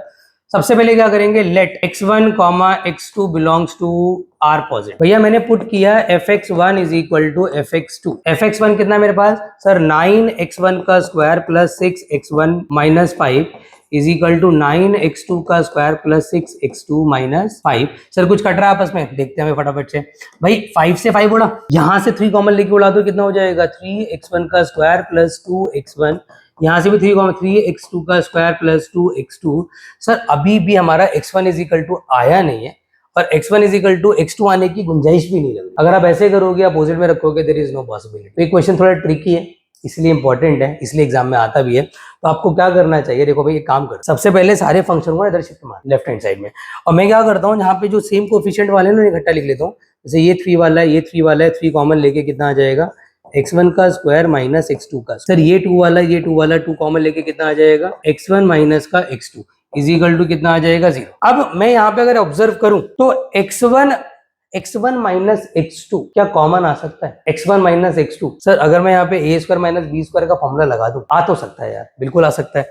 तो आपने क्या करना है भैया, आपने x1 माइनस x2 को कॉमन ले लेना, यहाँ आ जाएगा 3x1 plus 3x2 positive 2 equal to 0। आपको पता है यार यहाँ पर ना ये वाली सिचुएशन, बच्चों एक बात बताओ, कभी आपने जीवन में सोचा है कि सारे पॉजिटिव नंबर को मैं ऐड करूं और मुझे 0 मिल जाए? Is it possible? अब एक बात बताइए, x1 x2 आपने कहां से लिया है? फ्रॉम द आर पॉजिटिव, और इनके बीच में क्या है सर? Positive sign. तो आप लिखेंगे सिंस भैया 3x1 plus 3x2 plus 2 can't be equal to 0 because, आप लिख देना because x1 x2 belongs to R positive. तो ये सिचुएशन अगर 0 के बराबर नहीं है और इन दोनों का प्रोडक्ट अगर 0 हो रहा है तो हम ये बोल सकते हैं तो 100% sir x1 minus x2 is equal to 0 रहा होगा। तो x1 इज इक्वल टू क्या आ जाएगा? तो है ना मजेदार क्वेश्चन। और ये ऐसा क्वेश्चन है कि एक बार हम बच्चों से होता भी नहीं है, मतलब एक बार अगर आपने अपने हाथों से ना निकाल रखा हो भाई ये क्वेश्चन हिलने का भी नहीं है आपसे। तो यहाँ पर फिलहाल fx1 is equal to fx2 put करने पे x1 is equal to x2 आ गया, सो इट इज 1 1। तो ये 1 1 फंक्शन तो हो गया। 1 1 प्रूव करना था, आई हैव डन इट। अब सर मुझे क्या प्रूव करना है कि ऑन टू फंक्शन है या नहीं? ऑन टू थोड़ा लेंथी जाएगा भाई, ऑन टू के लिए अगला स्लाइड यूज कर लेते हैं, यहाँ पे नहीं आ पाएगा ये। हमारा fx कितना था बच्चों? 9x square plus 6x minus 5। और मेरा फिलहाल यहाँ पे जो कोडोमेन है वो कितना है? वो है -5 से इंफिनिटी। अब मैं चेक कर रहा हूँ सर्जेक्टिविटी, बहुत ध्यान से देखना बच्चों, बहुत ध्यान से। भाई सबसे पहले हम क्या करेंगे सर, हम y इमेजिन करेंगे, y बिलोंग्स टू कोडोमेन जो कि है -5 से लेके इंफिनिटी। फिर आप पुट करेंगे fx is equal to y। Sir fx कितना है? 9x square plus 6x minus 5 is equal to y। Sir 9x square plus 6x is equal to y plus 5। अब दिक्कत ये है कि हमें निकालनी है x की value in terms of y, और ये सिचुएशन इतनी ब्लंडर बनती हुई नजर आ रही है sir. How can we find x in terms of y? थोड़ा मुश्किल जा रहा है, थोड़ा डिफिकल्ट जा रहा है, क्या करें? एक ही ऑप्शन हो सकता है आपके पास, अगर आप कॉमन में बिलीव करोगे तो वहां फंस जाओगे, क्योंकि x फिर इन terms of x and y आ जाएगा। तो आप क्या करो, अपना बचपन वाला जो मेथड नहीं सीखा था हमने, कंप्लीटिंग स्क्वायरिंग, जो आपका डिलीटेड था, आपने नहीं सीखा था, बट अभी रिसेंटली इंटीग्रेशन में भी हमने इसको कवर किया। अब वही मेथड यहाँ पे लगाओ। अब वाला कंप्लीटिंग स्क्वायरिंग वैसे वाला नहीं कि पहले x स्क्वायर का कोएफिशिएंट पॉजिटिव 1 बनाना है, नो वैसे नहीं करना। अब एक काम करो, क्या मैं इसको बेटा 3x का होल स्क्वायर लिख सकता हूँ? 100%। क्या मैं इसको 2 इंटू 3x इंटू 1 लिख सकता हूँ? बिल्कुल। सर यहाँ पर कितना आएगा? y plus 5। तो क्या आपको नहीं लगता कि ये a स्क्वायर है, ये 2ab है, तो अगर मुझे b स्क्वायर और मिल जाए तो मेरा काम हो जाएगा। तो मैं क्या करूंगा सर, b स्क्वायर मैंने ऐड करा तो कितना आ जाएगा? 1 का स्क्वायर। अच्छा यहाँ ऐड करा तो यहाँ भी ऐड करना पड़ेगा भाई, एक तरफ ऐड करने से फायदा होगा नहीं। आप सोच रहे हैं कि लेफ्ट हैंड साइड में ऐड कर दूं, तो आपको पता है we can operate, we can do any operation, but mathematics का एक रूल है कि अगर मल्टीप्लाई कर रहे हो तो डिवाइड करो, अगर ऐड कर रहे हो तो सब्ट्रैक्ट करो, और अगर एक तरफ ऐड कर रहे हो तो दूसरी तरफ भी ऐड करो। This is a called off equality, ताकि इक्वालिटी बनी रहे, ताकि वो एक्चुअल जो ओरिजिनल सिचुएशन है वो बनी रहे। आप समझ रहे हैं मेरी बात को? तो यहाँ पर क्या आ जाएगा बच्चों, 3x + 1 का होल स्क्वायर, और यहाँ आ जाएगा y + 6। तो 3x + 1 = √y + 6। तो अगर मैं यहाँ से x की वैल्यू निकालता हूँ, x की वैल्यू कितनी आ जाएगी बेटा, √y + 6 - 1 / 3। तो मेरा x आ गया इन टर्म्स ऑफ y। अब मुझे सिर्फ इतना इमेजिन करना है कि क्या हर एक y के लिए मेरा x एग्जिस्ट कर रहा है। इमेजिन करते हैं यार, y की वैल्यू अगर मैंने -7 ले ली, भाई गड़बड़ हो जाएगी। -7 लेते ही रूट में नेगेटिव आ जाएगा, रूट में नेगेटिव सर आपने तो बोला अलाउड नहीं है, तो क्या मैं -7 ले भी सकता हूँ? Is it allowed? चेकआउट करें फटाफट से। -7 पुट किया सर रूट में, लेकिन सर मेरा जो कोडोमेन है वो क्या है, -5 से इंफिनिटी। मतलब मुझे जो लेना है भाई वो शुरुआती -5 से करनी है। If I have taken for example, मैंने ले लिया यहाँ पे -5, तो 6 आएगा, 6 - 1 1 होगा, रूट 1 होता है, 1 - 1 0 होगा। अरे sir belongs to domain, domain क्या है, आर पॉजिटिव, 0 से शुरू हो रहा है, सही बात है सर। अगर मैं इसे बड़ा लेता हूँ फॉर एग्जांपल -4 -3 -2, अरे पॉजिटिव होता चला जाएगा।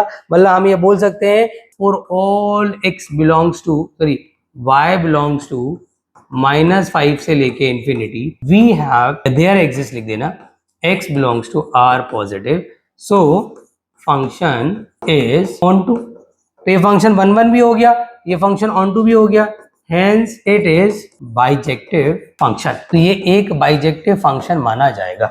Is that clear? सबको समझ आ गया होगा? एक बार फटाफट से मैं आपको दिखा दे रहा हूँ कि ये हमारा ऑन टू है, अगर नोट करना फटाफट से कर ले, और ये हमारा 1 1 है, और दोनों ही पार्ट इसके बहुत ज्यादा इंपॉर्टेंट पार्ट है बेटा। तो ये क्वेश्चन बहुत प्यारा था। देखो अब ऐसे क्वेश्चन डिस्कस करने जा रहे हैं जो बेटा है स्टेटमेंट वाले क्वेश्चन, मतलब जिसमें आपको स्टेटमेंट लिखनी पड़ती है। अब मैं उनको डिस्कस करने जा रहा हूँ, यहाँ पे एल्गोरिथम फेल हो जाता है। जैसे एग्जांपल के तौर पर आपके सामने क्या है बेटा, क्वेश्चन नंबर 4 आपके एनसीईआरटी का है, जिसमें मॉड्यूलस फंक्शन है। तो अगर आपने इसकी इंजेक्टिविटी चेक करनी है बच्चों, ध्यान देना, इंजेक्टिविटी अगर आपने चेक करनी है, बड़ा सिंपल सा फंडा मैं आपको बता रहा हूँ। आप एल्गोरिथम नहीं ले सकते, मतलब आप ये नहीं कर सकते कि x1, x2 belongs to domain और उसके बाद आप सॉल्व कर रहे हैं, नहीं, यू कांट डू दैट। आपको सिंपली क्या करना है, आपको एग्जांपल इमेजिन करना। मुझे एक बात बताओ, अगर मैं यहाँ पे 1 की इमेज निकालू, यहाँ पे मॉड x है ना, तो मॉड में 1 हो जाएगा, 1 की इमेज क्या आएगी, 1। अब सीधा एग्जांपल हो ना, आपने f ऑफ -1 लिया, -1 की इमेज निकालो, आपका -1 का मॉड कितना हो जाएगा बच्चों, 1। आपको साफ साफ नजर आ रहा है कि दो एलिमेंट की सेम इमेज आ गई, और आपको बहुत सारे एग्जांपल लेने की जरूरत नहीं है कि मैं ये भी लूं, वो भी लूं, ये भी सोचूं, वो भी सोचूं, ना भाई, आपने 2 एग्जांपल ले लिया, और बल्कि वो एक एग्जांपल ले लिया ना, जिससे वो गलत साबित हो रहा है। तो आप लिख देना कि since -1 and 1 have the same image, so it can't be 1 1। तो ये 1 1 तो हो नहीं सकता। अब बात कर लेते हैं सर ये ऑन टू होगा कि नहीं होगा। एक एग्जांपल के थ्रू समझाता हूँ। आप इमेजिन करो कि ये रियल टू रियल है, और आपको पता है आपने यहाँ पे ये एग्जाम में भी बना सकते हो वेन डायग्राम ना, अगर आप बनाना चाहें पूरा एरो डायग्राम बना के दिखा सकते हैं, वरना स्टेटमेंट में लिखना चाहे तो लिख सकते हैं। अब मुझे एक बात बताइए, मैंने यहाँ पे कुछ नेगेटिव नंबर लिए, मैंने यहाँ पे कुछ पॉजिटिव नंबर लिए, वैसे पॉजिटिव लिखने की जरूरत नहीं है, यहाँ पे भी कुछ नेगेटिव नंबर लिए, और यहाँ पे कुछ मैंने पॉजिटिव नंबर लिए, 1 2 3। अब मैं आपसे कह रहा हूँ जीरो की इमेज क्या है बच्चों, जीरो की इमेज क्या है, जीरो की इमेज 0 है, 1 की इमेज 1 है, -1 की 1 है, -2 की 2 है, -3 की 3 है, 2 की 2 है, और 3 की 3 है। आप एक चीज ऑब्जर्व कर रहे हैं, मुझे पता है कि ऑन टू फंक्शन क्या होता है कि every image must have it's pre image. क्या यहाँ पर ऐसा पॉसिबल हो पा रहा है? क्या हर इमेज की प्री इमेज एग्जिस्ट कर रही है? अरे सर नेगेटिव एलिमेंट तो बेचारे यहाँ पे अछूते ही रह गए, मतलब उनको तो यहाँ पर टच भी नहीं कर पा रहे हैं हम। क्यों? क्योंकि नेगेटिव इमेज बन नहीं सकती ना, क्योंकि मॉड का काम ही होता है, मॉड का काम होता है नेगेटिव इनपुट को बेटा पॉजिटिव बना देना। जैसे टीचर का काम होता है आपके नेगेटिव माइंडसेट को पॉजिटिव करने की बेटा कोशिश करना। तो we behave as a modulus function. तो यहाँ पर भी मॉड्यूलस फंक्शन के हिसाब से कोई भी नेगेटिविटी के लिए जगह नहीं है। तो अब सवाल ये उठता है सर लिखेंगे कैसे एग्जाम में? तो आप क्या लिखेंगे? आप लिखेंगे since all the negative number या all the negative real numbers from codomain have no pre-image into its domain, so it is not onto function। भाई सीधी सी बात है, हर एक जो नेगेटिव नंबर है उसकी प्री इमेज जो है वो डोमेन में एग्जिस्ट नहीं कर रही है, और जब ऐसी सिचुएशन क्रिएट होती है तो कभी भी ऑन टू फंक्शन नहीं हो सकता है। तो ये बेटा ना तो 1 1 है और ना, और ज्यादातर मैं आपको एक छोटी सी एडवाइस कर रहा हूँ, चाहे वो सिग्नम फंक्शन हो, चाहे वो ग्रेटेस्ट इंटीजर फंक्शन हो, चाहे वो मॉड्यूलस फंक्शन हो, अगर ये एमसीक्यूज में आते हैं, एक छोटी सी शॉर्ट ट्रिक दे रहा हूँ, ना तो ये 1 1 होते हैं ना ये ऑन टू होते हैं, तो इसका आंसर होता है neither 1 1 nor onto. But ध्यान रखना मैं किसकी बात कर रहा हूँ, सिग्नम और ग्रेटेस्ट इंटीजर और मॉड्यूलस। बट कुछ ऐसे फंक्शंस भी हैं जो स्पेशल है, बट वो बेटा 1 1 या ऑन टू में से कुछ एक हो सकते हैं। मैं बात कर रहा हूँ जैसे फॉर एग्जांपल ये क्वेश्चन, ये आपके एनसीईआरटी का क्वेश्चन है, आई थिंक क्वेश्चन नंबर 8 या 10 या जो भी आप देख लेना। तो इसमें बोल रहे हैं कि आपने शो करना है कि ये फंक्शन एक मेनी वन फंक्शन है। वैसे मैं इसका इंजेक्टिविटी भी चेक करने वाला हूँ और आपका यहाँ पे सब्जेक्टिविटी भी चेक करने वाला हूँ। तो पहले इंजेक्टिविटी चेक करते हैं। एक चीज तो कंफर्म है कि 1 1 नहीं होगा, चेकआउट करते हैं इंजेक्टिविटी। भाई मुझे पता है कि यार यहाँ पर ना fn इज इक्वल टू क्या बोल रहे हैं कि अगर आप इनपुट ऑड लोगे तो आप इसमें पुट करना, और इनपुट अगर आप इवन लोगे तो आप इसमें पुट करना। सिंपल सा फंडा है। मैंने क्या बोला, एग्जाम्पल के अलावा हमारे पास कोई चॉइस नहीं है, we can not do with the algorithm. तो हम क्या करेंगे सर, हम सबसे पहले लेंगे फॉर एग्जाम्पल f ऑफ 1 लेंगे, n की जगह 1 डालेंगे, तो 1 + 1 डिवाइडेड बाई 2, सर 2/2, 1 की इमेज 1 आ रही है। अब मैं 2 ले रहा हूँ, इवन ले रहा हूँ तो यहाँ पुट करूंगा, सर 2 डिवाइडेड बाई 2, सर 1 आ रहा है। सर 1 की इमेज भी बना रही है, 2 की इमेज भी बना रही है। उसने बोला कि show that it is a many one function. Sir it is not अ 1 1, हमने प्रूव कर दिया, तो जो 1 1 नहीं है वो मेनी वन। तो ध्यान रखना, अगर मेनी वन का क्वेश्चन आ जाए तो अभी मैं सोचना, अरे सर आपने तो मेनी वन का एल्गोरिथम नहीं बताया। अरे भाई 1 1 का एल्गोरिथम आप लगा दो, उससे ये साबित कर दो कि वो 1 1 नहीं है, तो अल्टीमेटली वो मेनी वन है। तो आप क्या बोलेंगे, सिंस इट इज नॉट 1 1, या लिख देना कि since the two element have the same image, तो इट इज नॉट 1 1, हेंस या देन जो भी आपका मन करे, then it's many one function. अच्छा, बच्चों को लगता है कि सर ये ऑन टू भी नहीं होगा, काफी बच्चे सोच लेते हैं। देखते हैं भाई ऑन टू होगा कि नहीं होगा। मैंने क्या बोला, सबसे बढ़िया तरीका है सर, सबसे बढ़िया तरीका है कि आप यहाँ पे natural number two natural number लिख दो। 1 2 3 4 5 6 7 8, 1 2 3 4 5 6 7 8। सर 1 की इमेज क्या होगी, अभी निकाली है 1, 2 की इमेज क्या निकाली है 1 निकाली। सर 3 की इमेज क्या होगी 2, सर 4 की इमेज भी 2 होगी। 5 की इमेज क्या है 3, सर 6 की इमेज भी 3 होगी। 7 की इमेज क्या है सर 4, 8 की इमेज भी 4 होगी। बच्चा कहता है अरे सर ये सब खाली रह गया। अरे भाई खाली नहीं रह गए, अगर मैं इसको एक्सपैंड करूंगा तो 5 10 की इमेज भी होगा और 9 की इमेज भी होगा, 6 11 की इमेज भी होगा और 12 की इमेज भी होगा, 8 15 की इमेज भी होगा, 16 की इमेज भी होगा। तो सर एक इमेज की दो प्री इमेजेस एग्जिस्ट कर रही हैं। तो इस सिचुएशन में आपको लगता है ये ऑन टू नहीं होगा, इट इज 100% ऑन टू। तो आप क्या लिखेंगे, आप लिखेंगे since all the images from codomain having 2 pre images into its domain, so it is onto. भैया दो प्री इमेजेस आ रही हैं तो ऑन टू तो 100% होगा। तो ये फंक्शन के क्वेश्चंस आपको क्लियर होने। एक लास्ट क्वेश्चन मैं ले रहा हूँ, फिर हम भाई हमारा वन शॉट जो लेक्चर है उसको बाइंड अप करेंगे। लगभग मैंने आपको सारी चीजें करा दी और कोशिश करी है कि आपका वन शॉट में कुछ छूटे ना। तो एक आखिरी क्वेश्चन देख लो भाई। अब ये वो लास्ट क्वेश्चन है जो मैं आज एक्सप्लेन करने वाला हूँ। आपसे बोल रहा है कि A क्रॉस B से B क्रॉस है। अब मैं क्वेश्चन इसलिए करा रहा हूँ क्योंकि मैंने रिलेशन में भी Cartesian product to Cartesian product आपको एक्सप्लेन किया था। यहाँ पर डोमेन भी मेरा कार्टेशियन प्रोडक्ट है, मतलब जो डोमेन है उसमें सारे ऑर्डर्ड पेयर है, और जो कोडोमेन है वो भी कार्टेशियन प्रोडक्ट है, उसमें भी कोड। अच्छी बात यह है कि डोमेन में जितने एलिमेंट है उतने ही आपके कोडोमेन में, क्योंकि मैंने आपको एक बार बताई थी कि A cross B B cross से बराबर नहीं होते, but number of element in A cross B is equal to number of element in B cross A। ये आप मत भूलना, इसमें भी काम आएगा। तो सबसे पहले चेक करते हैं इंजेक्टिविटी। सर ये एक ऐसा क्वेश्चन है जो विदाउट एल्गोरिथम भी हो सकता है और विद भी हो सकता है। मैं आपको विद एल्गोरिथम करा रहा हूँ कि क्वेश्चन कैसे सॉल्व होगा। बहुत प्यारा क्वेश्चन है, ध्यान देना बच्चों।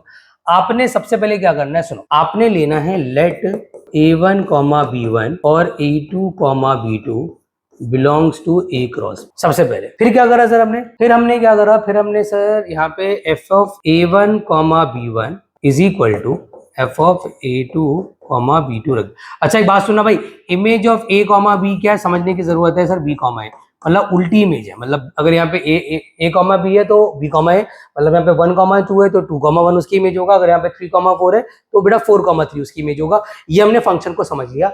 अब मेरे भोले भाले बच्चों, f ऑफ A1, B1 की इमेज होगी B1, A1 और f ऑफ A2, B2 की होगी B2, A2। तो आपको लग रहा है दो ऑर्डर्ड पेयर बराबर होते हैं। आपने सीखा हुआ 11th क्लास में भी कि फर्स्ट एलिमेंट फर्स्ट के इक्वल होता है और सेकेंड एलिमेंट, मैंने भी आपको सिखाया था स्टार्टिंग क्लास में, ध्यान रखना, सेकेंड के बराबर होता है। तो अगर मैं इसको उलट के लिख दूं, मतलब B1, A1 को अगर मैं A1, B1 लिख दूं, तो मुझे उस तरफ भी उलटना पड़ेगा। यहाँ पर मैं a2, b2 कर सकता हूँ, बात वही बढ़ रही है, a1 is equal to a2 अभी बन रहा है, b1 is equal to b2 अभी बन रहा है। तो sir fx1 is equal to fx2 रखने पे x1 is equal to x2 आ जा रहा है, तो एल्गोरिदम फॉलो हो जा रहा है।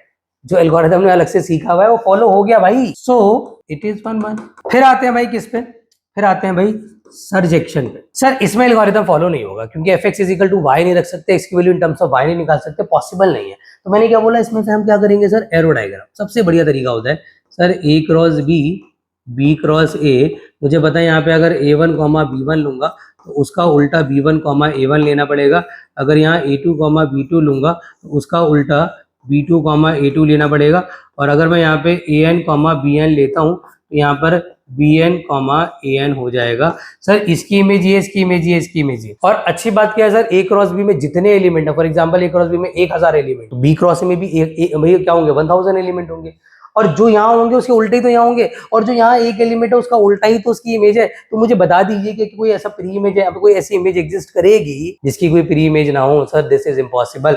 सवाल ये उठता है सर कि लिखे कैसे, तो आप लिखेंगे since for all b, a belongs to b cross a, there exists an element a, b belongs to a cross b, so it is onto function। तो ये बेटा 1-1 भी है, ये onto भी है, hence it is bijective। तो कभी कभी स्पेशल क्वेश्चन जो होते हैं वो बाइजेक्टिव भी हो जाते हैं। तो कोई अजम्पशन मत बना लेना कि स्पेशल, भाई मैंने कहा 3 फंक्शन ऐसे हैं स्पेशल में जो कुछ भी नहीं होंगे, मॉड्यूलस, ग्रेटेस्ट इंटीजर और सिग्नम। तो एक बार इसको देख लो, it's a very good question. तो इसी के साथ बेटा हमारा वन शॉट जो है वो होता है कंप्लीट। पूरे एफर्ट्स लगाए हैं बेटा, पीपीटी बनाने में अच्छा खासा टाइम लगा, रिकॉर्ड करने में मेरे को 1 दिन में रिकॉर्ड, मैंने 2 दिन में रिकॉर्ड करी है क्योंकि सेम डे बेटा बहुत ज्यादा हेक्टिक हो गया था। और उसके बाद एडिटिंग में भी बहुत ज्यादा समय लगा है और अपलोडिंग में भी, मतलब लगभग हमारे 10-12 घंटे एक वीडियो को बनाने में लग रहे हैं। भला हमारे एफर्ट्स अच्छे लेवल पे हैं और मैं चाहता हूँ बेटा जो मैं एफर्ट लगा रहा हूँ वो हाफ ईयरली के रिजल्ट के लिए लगा रहा हूँ। तो आप भी अपने एफर्ट में कोई कमी मत रखना। वीडियो में अगर कोई आपको कमी लग रही है, कोई आपका सजेशन है, कोई लाइटिंग इशू है, दिख नहीं रहा, कैमरा क्वालिटी खराब है, तो आप अपना सजेशन भी बेटा इन कमेंट लिख सकते हैं। अगर वीडियो पसंद आई है और आपको लगा है कि हाँ सर ऐसे वन शॉट लेक्चर आप और बनाओ, हमें समझ आया और हमारा पूरा चैप्टर क्लियर हो गया है, तो बेटा थोड़ा मोटिवेशन के लिए नीचे एक अच्छा सा कमेंट लिख सकते हैं।